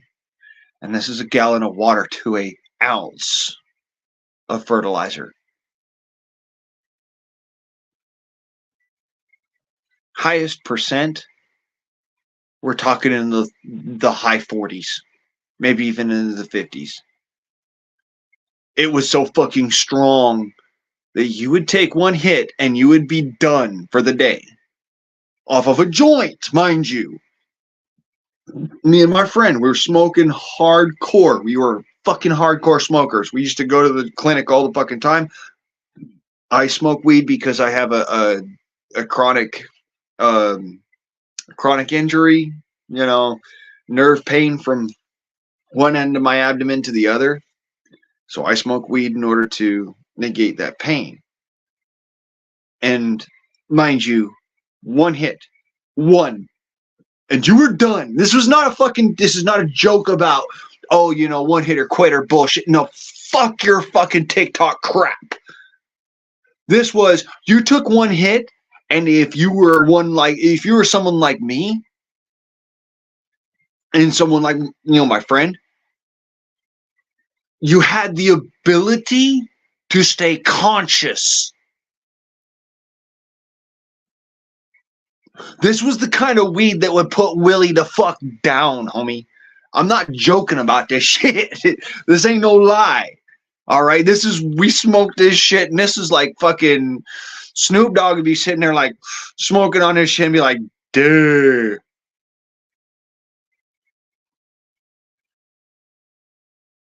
Damn. You know what I'm saying? Like, fucking, you don't know, dude. We was growing some fucking full on motherfucker, that was some good weed. All fucking organic, like to the point where he had the chemical fertilizers, but we didn't touch them. We did all organically sourced chemicals specifically for fertilizer. We used hydroponic type fertilizers. We used dry run type fertilizers, the kind that you mix into the soil. We used degradative fertilizers like you get with compost, and we used natural sourced fertilizers like fish meal and chicken bones ground into a fine powder, and eggshells, and just everything went into the soil. This dude literally spent $100,000 fucking dollars on fertilizer to make this run right, dude. When we did our run to be able to sit there and go to the fucking, you know, we went to the clinic with this shit, and they're like, holy shit. How did you do that? How the fuck? Dude, this shit is this is miracle weed. It literally, that's what they were calling it. They were calling it miracle weed. And I was impressed because I'm hearing about this third person, mind you. I'm straight up fucking hearing about this third person. You know, yeah, he had reason to brag for what it was, but I don't believe he was bragging. This is the kind of person this dude is. I don't fucking believe he was bragging. I think he was straight up telling it straight and honest, because we sat there. I smoked some shit from the clinic, and I was sitting there, you know, smoking shit from the clinic, and I passed it back and forth to him. And we sat there and smoked, and we talked about it, and we're like, yeah, okay, well, you know, it's whatever. But we can finish 3/4 of a fucking joint of this shit. And then we turned around and we smoked some of our homegrown. And dude, fuck 3/4 of a joint. We couldn't get through one hit. One hit. Well, one fucking one. And we were done. It was like, fuck the world, I want to get off. Yeah, cheese is pretty good.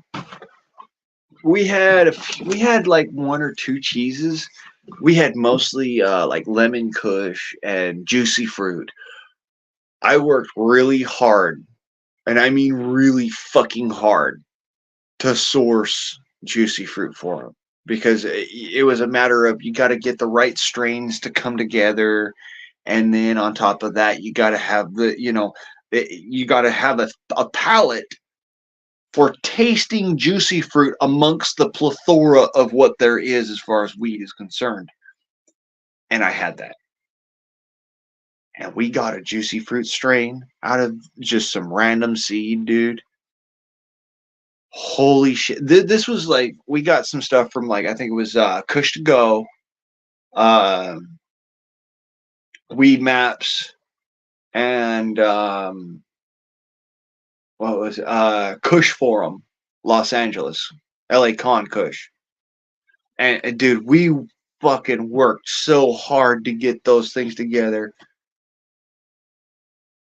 When I left with $10,000 worth of seed stock, and it all fit in fucking inside of a goddamn plastic sandwich baggie. $10,000 worth of seed stock.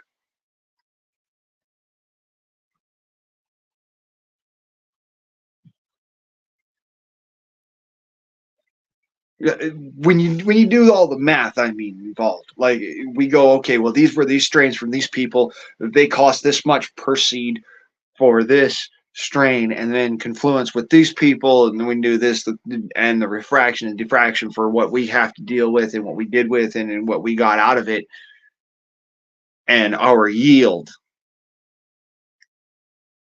10,000 fucking dollars worth of seeds fit in a sandwich bag. Half of a fucking quarter of a sandwich bag.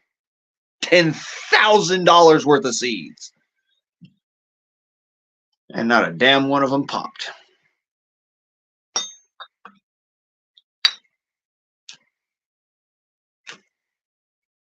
Makes you kind of want to cry, don't it?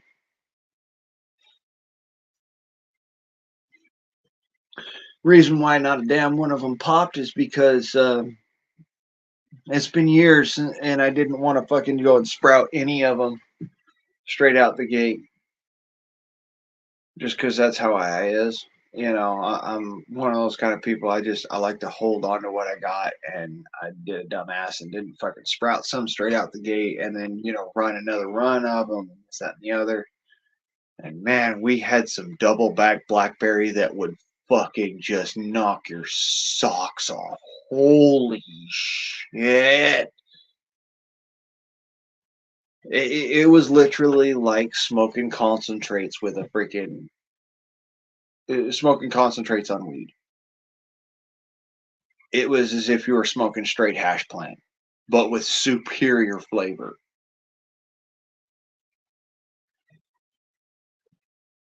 Oh, I was fucking stingy as hell. You bet your ass I was stingy, dude. Come on, son. This is like the fucking cream of the crop, best of the best. Yeah, we gave a little fucking bit out, because it was a matter of being bro about it. But at the end of the day, dude, no, we were smoking this for us. It was specifically for medicinal purpose, and that was the whole end of the bargain. And I got out of it what I needed to get out of it. He got out of it what he needed to get out of it, and we had a learning curve from hell together. In fact, I'm impressed because I learned a lot. And that's saying some shit, because with everything I fucking know, dude, it's hard to pack new shit into my brain that hasn't already been, iterated before. But this was a matter of, I had learned wrong. So for those of you who don't know, if you take the different organic fertilizers and you mix them before you then place them through watering in what's called a feeding to your plants, if you mix all of them first, they won't burn your plants. Well, kind of, sort of, but not really, because more what you get into is light burning than you get into food burning. But I've noticed that some people, they'll try to just take one type, just one fucking type of fertilizer and just up it and up and up and up and up and up and up and up and up and going for fucking gold. And they don't realize that there is a upper limit for each fertilizer. So you have to mix them all together in kind of a confluence, and then the plant takes what it wants. And when the plant takes what it wants, that plant then becomes everything that it possibly can be. Versus, well, I gave it a whole bunch of fucking 16, 16, 16. Great, but what about the micronutrients? What about humic acid? What about fish emulsion? What about carcass, specifically like chicken carcass or a rotted steak or something? Give it something to sustain itself on beyond what you're feeding it, because it needs those micronutrients. And this was a big fucking deal. And me and him actually argued over this for probably about like 2 or 3 weeks before he finally broke down and was like, all right, dude, this is what we're going to do. I'm taking every single fucking one and we're just going to throw it at it. And I said, all right, look, that's fine, but we got to mix it a certain way so you don't end up in Kingdom Come. He was like, yeah, I tried this before and I did. That's how I found out about all that shit that he went through. Because, yeah, he blew his damn self up trying to fucking mix up fertilizer. And it was several different types of earth grow and a couple of different types of hydro grow and like 1 or 2 different types of fucking sun leaves and 3 or 4 different fucking other ones. And at the end of the day, he let it just sit there for a couple of days so it would medley. And then he went in and he went to go put some water in it to pour it out on his plants. And when the water touched it, the impact from the water caused it to go off in his face. And never again did he ever mix like that. And he's like, no, I need to fucking hire a chemist. Well, I do know chemistry. I know how to do this. And I'm all just going to ask you to stand back over there in case things do blow up. Just way that I'm going to do it is that if they do blow up, they won't be so energetic that it literally takes your wall out the side of the garage, bro.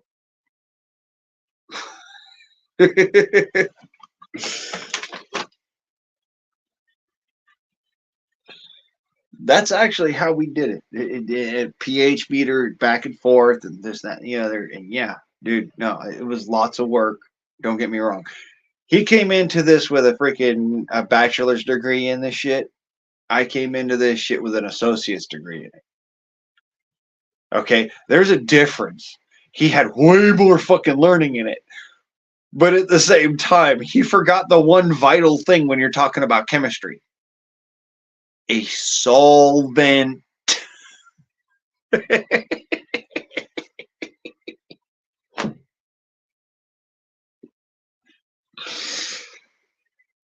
Oh, thank God I learned that. You've got to have a solvent when you're doing chemistry. And when you're doing organic chemistry, the best solvent is water. So, you want your plants to have explosive growth, then what you're going to have to do is basically make an explosive. I'm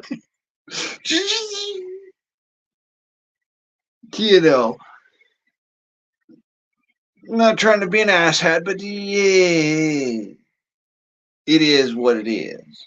You can't really get around it. You're at the end of the day, you're going to end up having to basically make what amounts to an explosive. It's just that the water keeps it from going boom. And that is why we had such explosive growth. If you ever, sometime when you're sitting there on Google Earth or whatever, and you've got just time to kill or whatever, go and look at old battlefields, just really fucking old battlefields, and look where they would have laid minefields at. Okay, you'll see things growing where everything else around is just deader than fuck. You'll see things growing, and there's no reason that it should be, other than the fact that there are landmines there, and landmines, for the most part, use nitrate-based explosives. Nitrates are something that a plant needs in order to survive.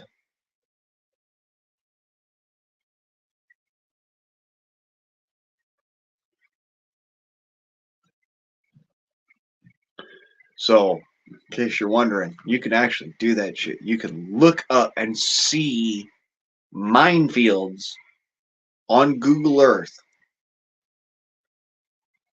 by simply looking for things that are growing where everything else around them is dead.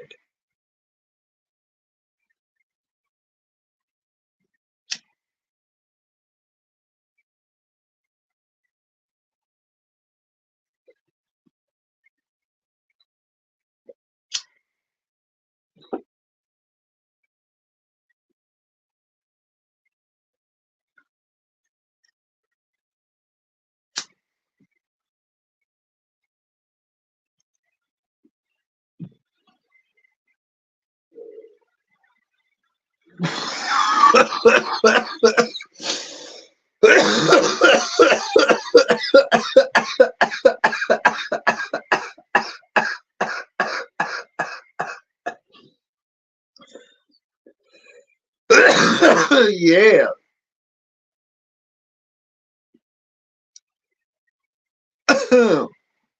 Make you want to slap your grandma.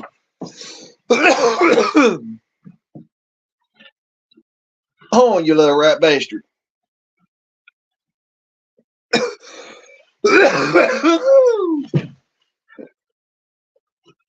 Hi, how you doing? It's been so long. Good to see you.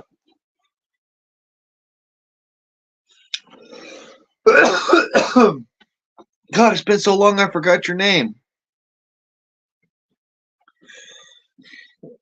I'm ashamed of myself. I told you, I remember this. I told you, Barefoot, I'm going to forget your name.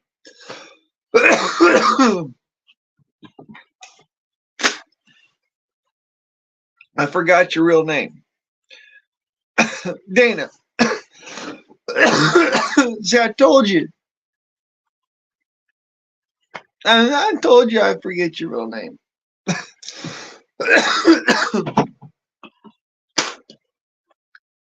And yet, my name is pretty easy for other people to remember.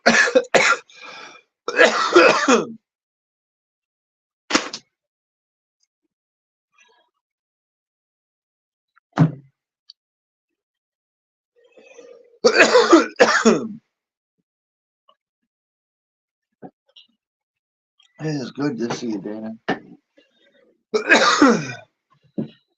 Last I heard about you, you was having troubles up there. How you doing lately?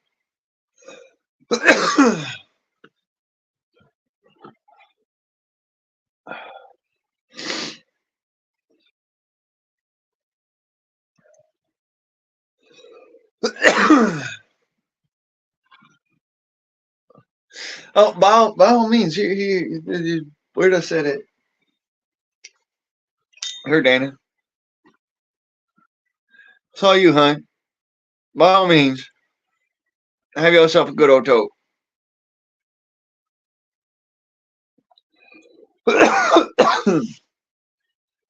You know me, I'll pass. That's the way I love. Just like, here, you want some? Yeah, you got some.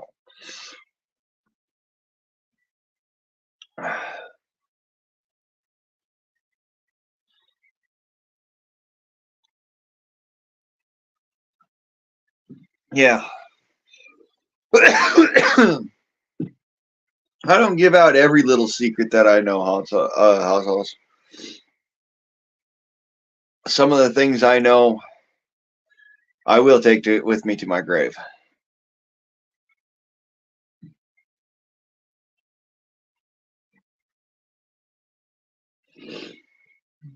Okay.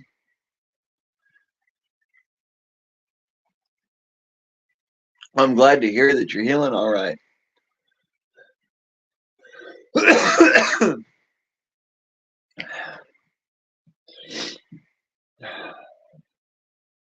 I'll worry about everybody that I met. I don't know if I know it, if I ever said it. I'll worry about everybody.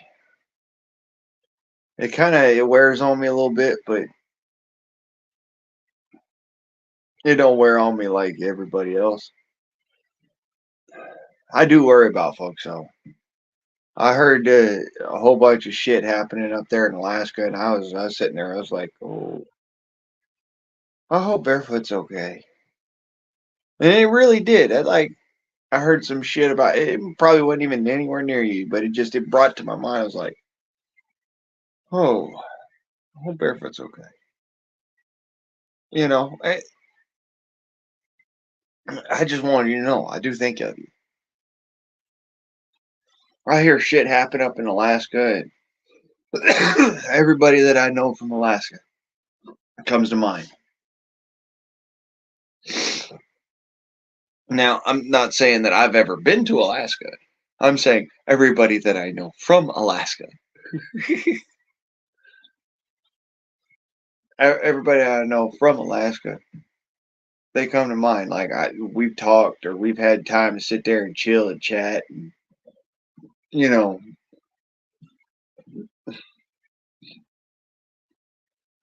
gotten to know each other in some manner or whatever.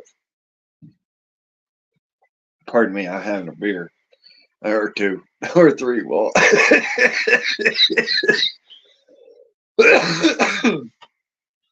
but yeah, everybody I've met across the country, it don't matter what when, where, whatnot. I met you. When I hear about things, I think about you.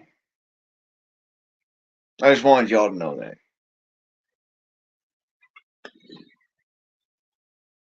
Like when shit happens down in Blythe, I think of my buddy Jason.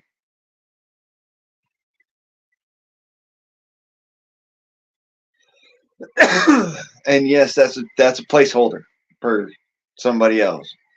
That's a placeholder name because I don't want to sit there and put their name out there. They're kind of private about it. Uh, but yeah, I think about my buddy down there, and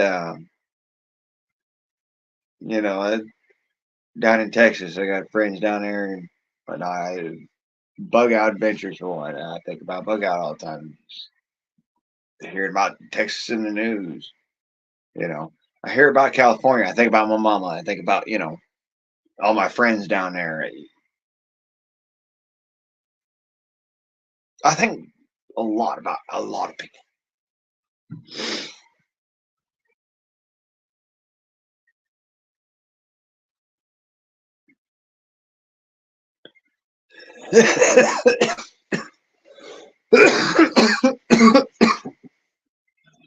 Well, I'm trying to keep the noise down, just because I do have neighbors.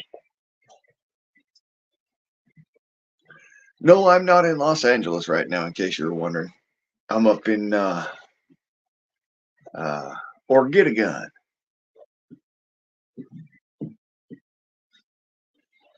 Uh-oh, my phone went black.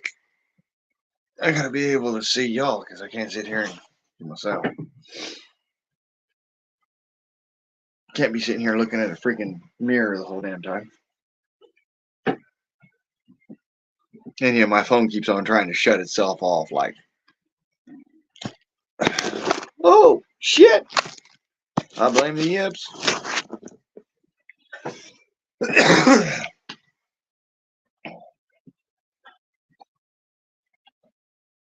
So, anyways, this Saturday Night Live was supposed to be, anybody who wants to, y'all can get on up. Yeah, I don't mind none.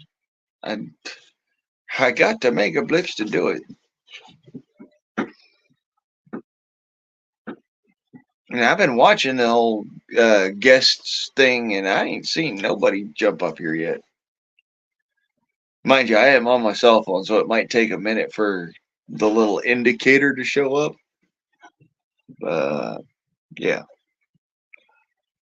By all means, if you didn't read the description, it's an open panel. Anybody welcome, come on up. Yeah, I know it. I know it. We're all sitting here waiting for the world to fall into place, kind of like a Jenga puzzle. That's where we're all sitting at.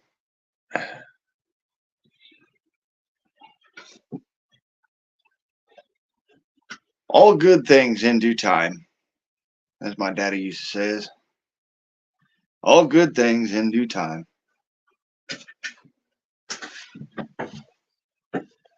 Where did I leave my freaking papers?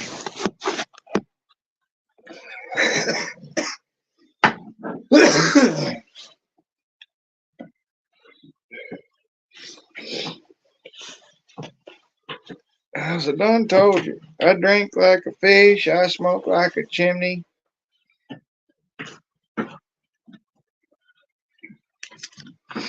And I'll quit when the sun quit rising.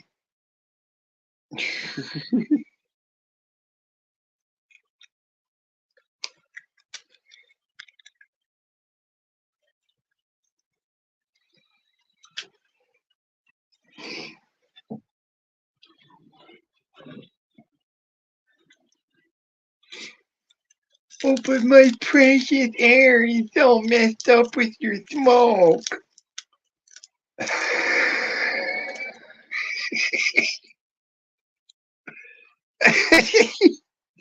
Let me put it this way. I smoke for your health. If it weren't for me and my cigarette, son, I'd already fucking throttle your ass sideways.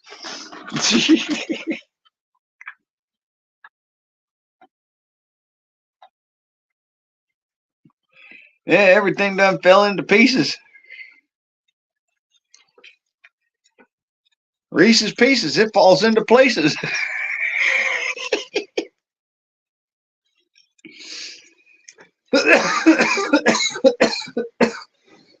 Oh, Lord. Oh, got me lost.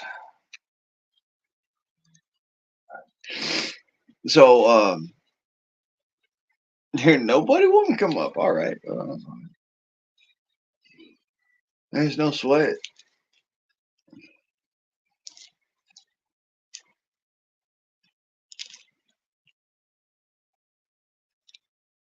Hey.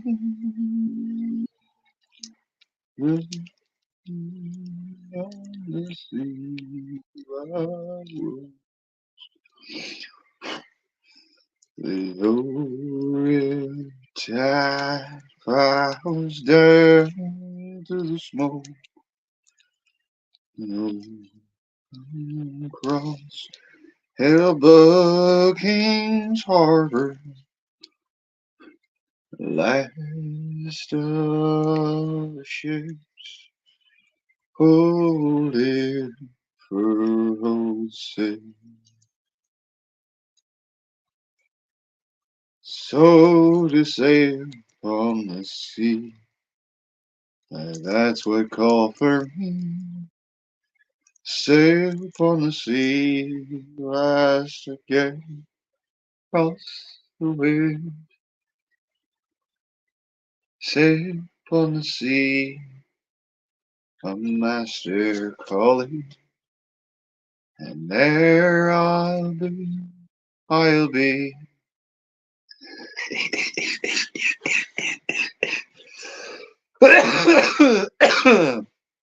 Hey, Ricky. How's that?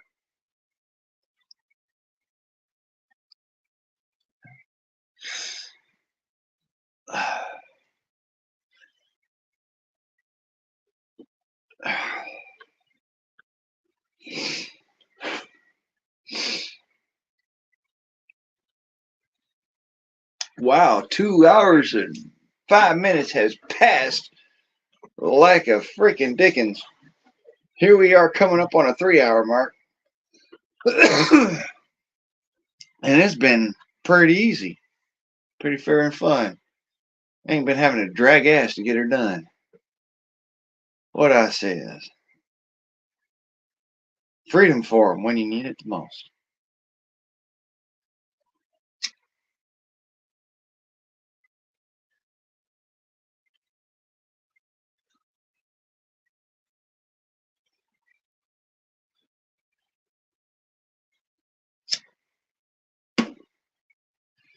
Hey, we all speak freaking tech around here, sort of.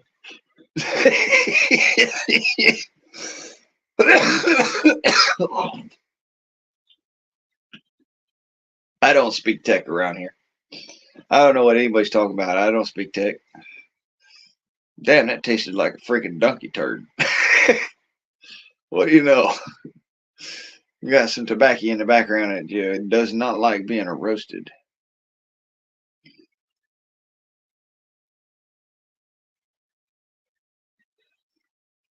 Well, damn.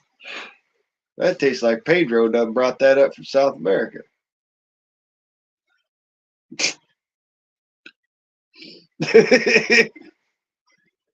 Sure. Anybody's welcome. Shit. I'm sorry if I'm not paying too much attention. Let me see here. Yeah, anybody's welcome. Come on up. Shit, all it's all you've been fucking straight up, straightforward for the most part. I don't see any mind for why. Unless you're gonna come up here and fucking shake your willy out. I don't want to see that, son.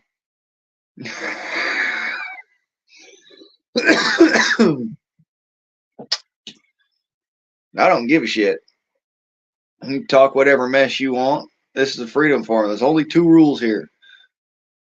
No porn and no posting porno links, really, or bullying people. Yeah, no porn, no porn links, and no bullying people. There's only fucking two rules ever been about my channel. Ever. You know. No, don't porn by my ass. You're more than welcome to come on up. Shit.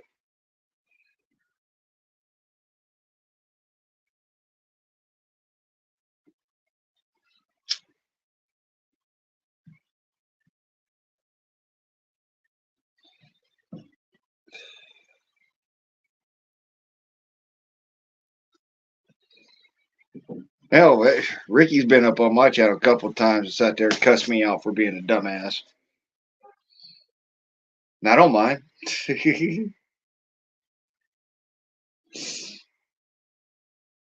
What can I say? Uh, your real friends are going to call you out on being the dumbass you are. Simple fact of the matter. Your real friends are going to call you out on being a dumbass as you are. And how you take it, that dictates on how, things are going to be. That dictates on how, people look at you. I've been a dumbass my life, sure. Everybody's a dumbass every now and then. But I've had my fair share. Don't get me wrong. And mind you, this is coming from somebody who, yes, I am fucking actual certified genius. Um, we all do dumbass shit. What? Get over your crybaby butt hurt and let's get on with it.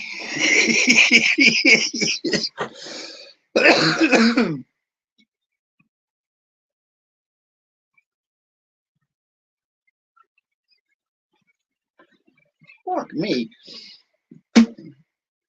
Damn fucking cigarette won't stay lit. It's times like these. I tell you what. You wanna fade away.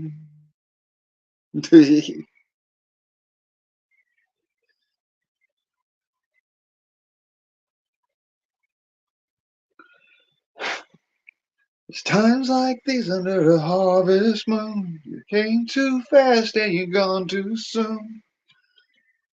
Broken wind for a broken wind for the memory wind.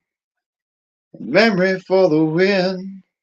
Anyways, anybody know that the sky is falling? Are we always happy in the rain?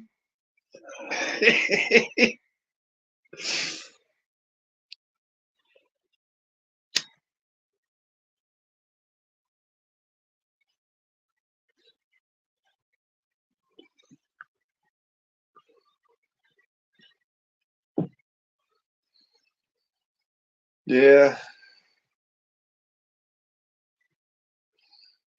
I should have been a singer.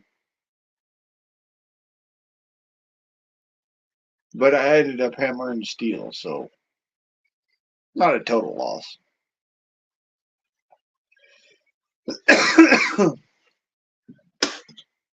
Yeah, it's because my hot sauce. It's because my voice, it fucks with the YouTube algorithm thing. They think I'm putting somebody else's video or music up, and what it is it's actually just me singing. Let that blow your fucking mind. My singing is actually so good that it fucks with the algorithm. We've done this on a couple of different karaoke videos. When I come on up and I sing, uh, it'll actually be viewable fucking karaoke, and the fucking video starts to buffer and all this horse shit. People are like, "What the fuck? Why is it buffering?" I'm just sitting there singing my fucking heart out, you know.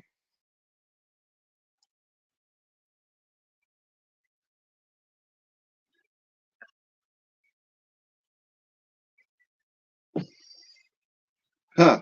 Well, there's that too, but if it's on your end, it's on your end. But I know that on my end, when I start singing, for some reason, YouTube's algorithm just loses its shit every time.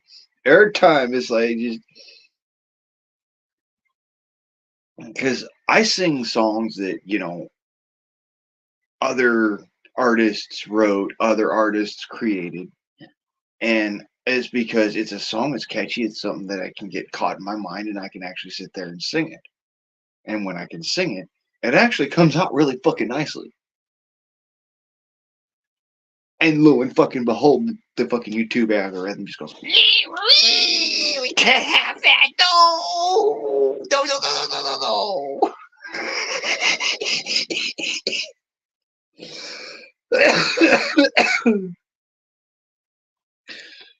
And just go like, okay, whatever, son. You stupid. Whatever. He'll sit there and I don't give a shit. I'll sing. I don't sing. I don't sing. I sing. Oh, I got a voice and I know it. And the fucking YouTube algorithm tries to go like,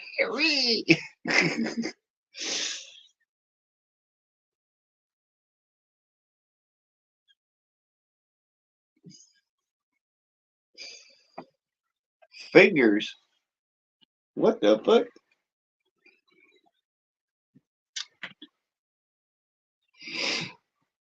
Are you using voice to text? Yeah, in order to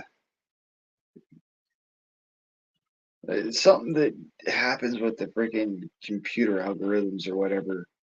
Voice to text starts to malfunction around my ass.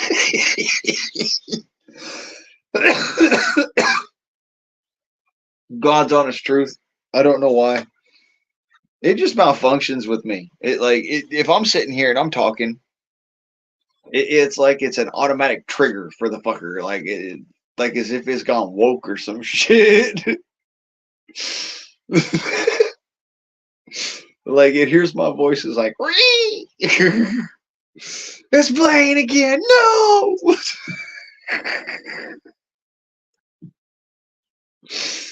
Bruh, what about my vocal pattern is it that fucked you up so bad? I don't know. I don't know. Something wrong with you, son. Damn. Oh Lord. If I save me from myself, save me from these dumbass.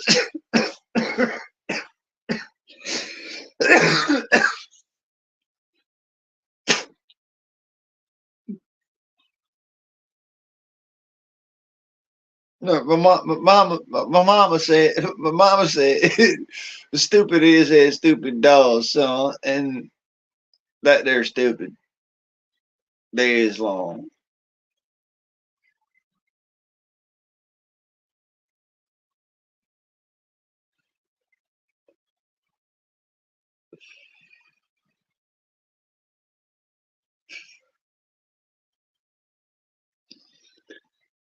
You know, you get a kick out of everyday life. It's one of them things that, you know, you got to sit back and say, damn, how sordid must my life be that I sit there and I get a laugh out of just looking at everyday niggles? Because at some point in the day, you got to sit back and say, whoa, life must be shit. Now, Saturday Night Live, accumulate of, you know, you're giggling at everyday fucking life. That's that moment when you sit there and go, well, you know what? Time for some fail army or some shit.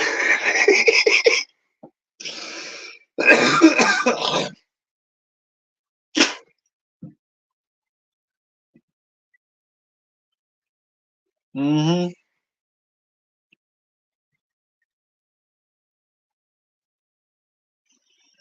But hey, I'll put it this way. If you get a giggle out of everyday life,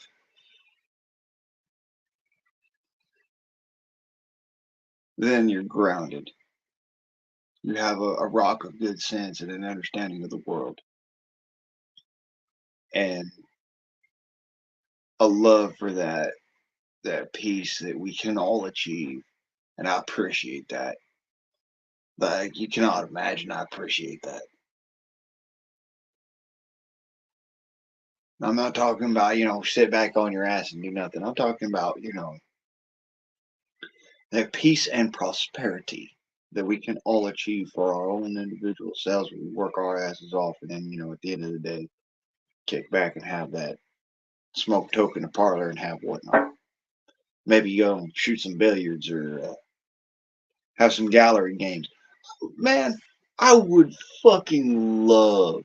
I would love to get back to the old days back then, you know, when, you know, having fucking gallery shooting in your fucking parlor.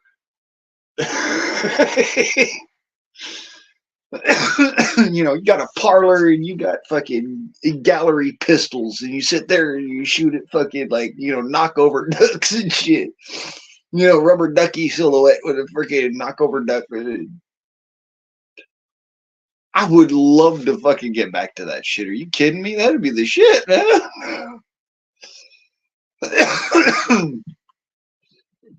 That right there. That was when men were men. You know, boys were plumb tuckered out and they was up and asleep. And the men, well, they sat out back. And they had themselves several beers or a couple of whiskeys or what have you. And they shot fucking pistols at a damn bunch of knockover ducks in a freaking gallery window for shits and gigglies.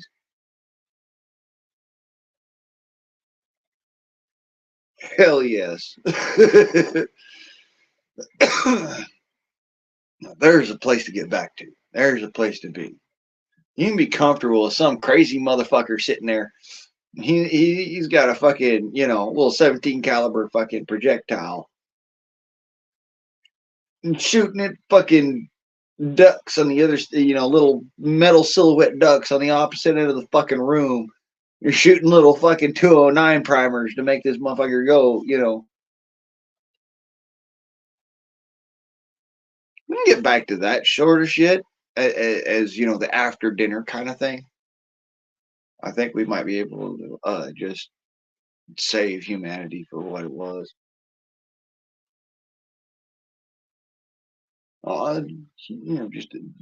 Just one of them heavy fucking facts in the middle of fucking laughing and giggling.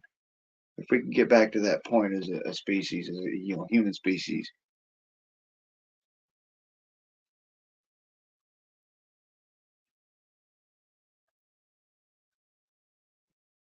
I think that there's hope.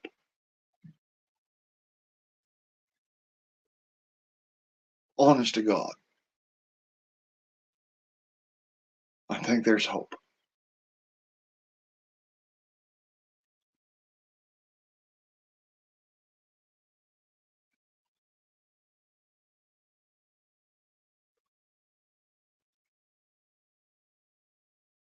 Beyond that, I don't know what to tell you. It's a dismal fucking outlook on the world, but hell, it's true.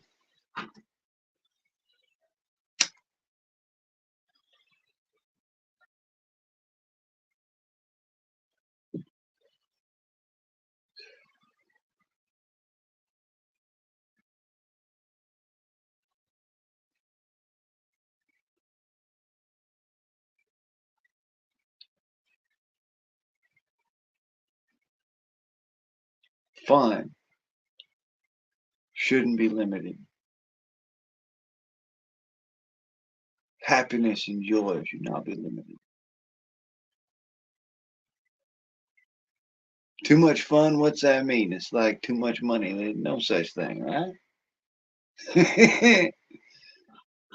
Hell, well.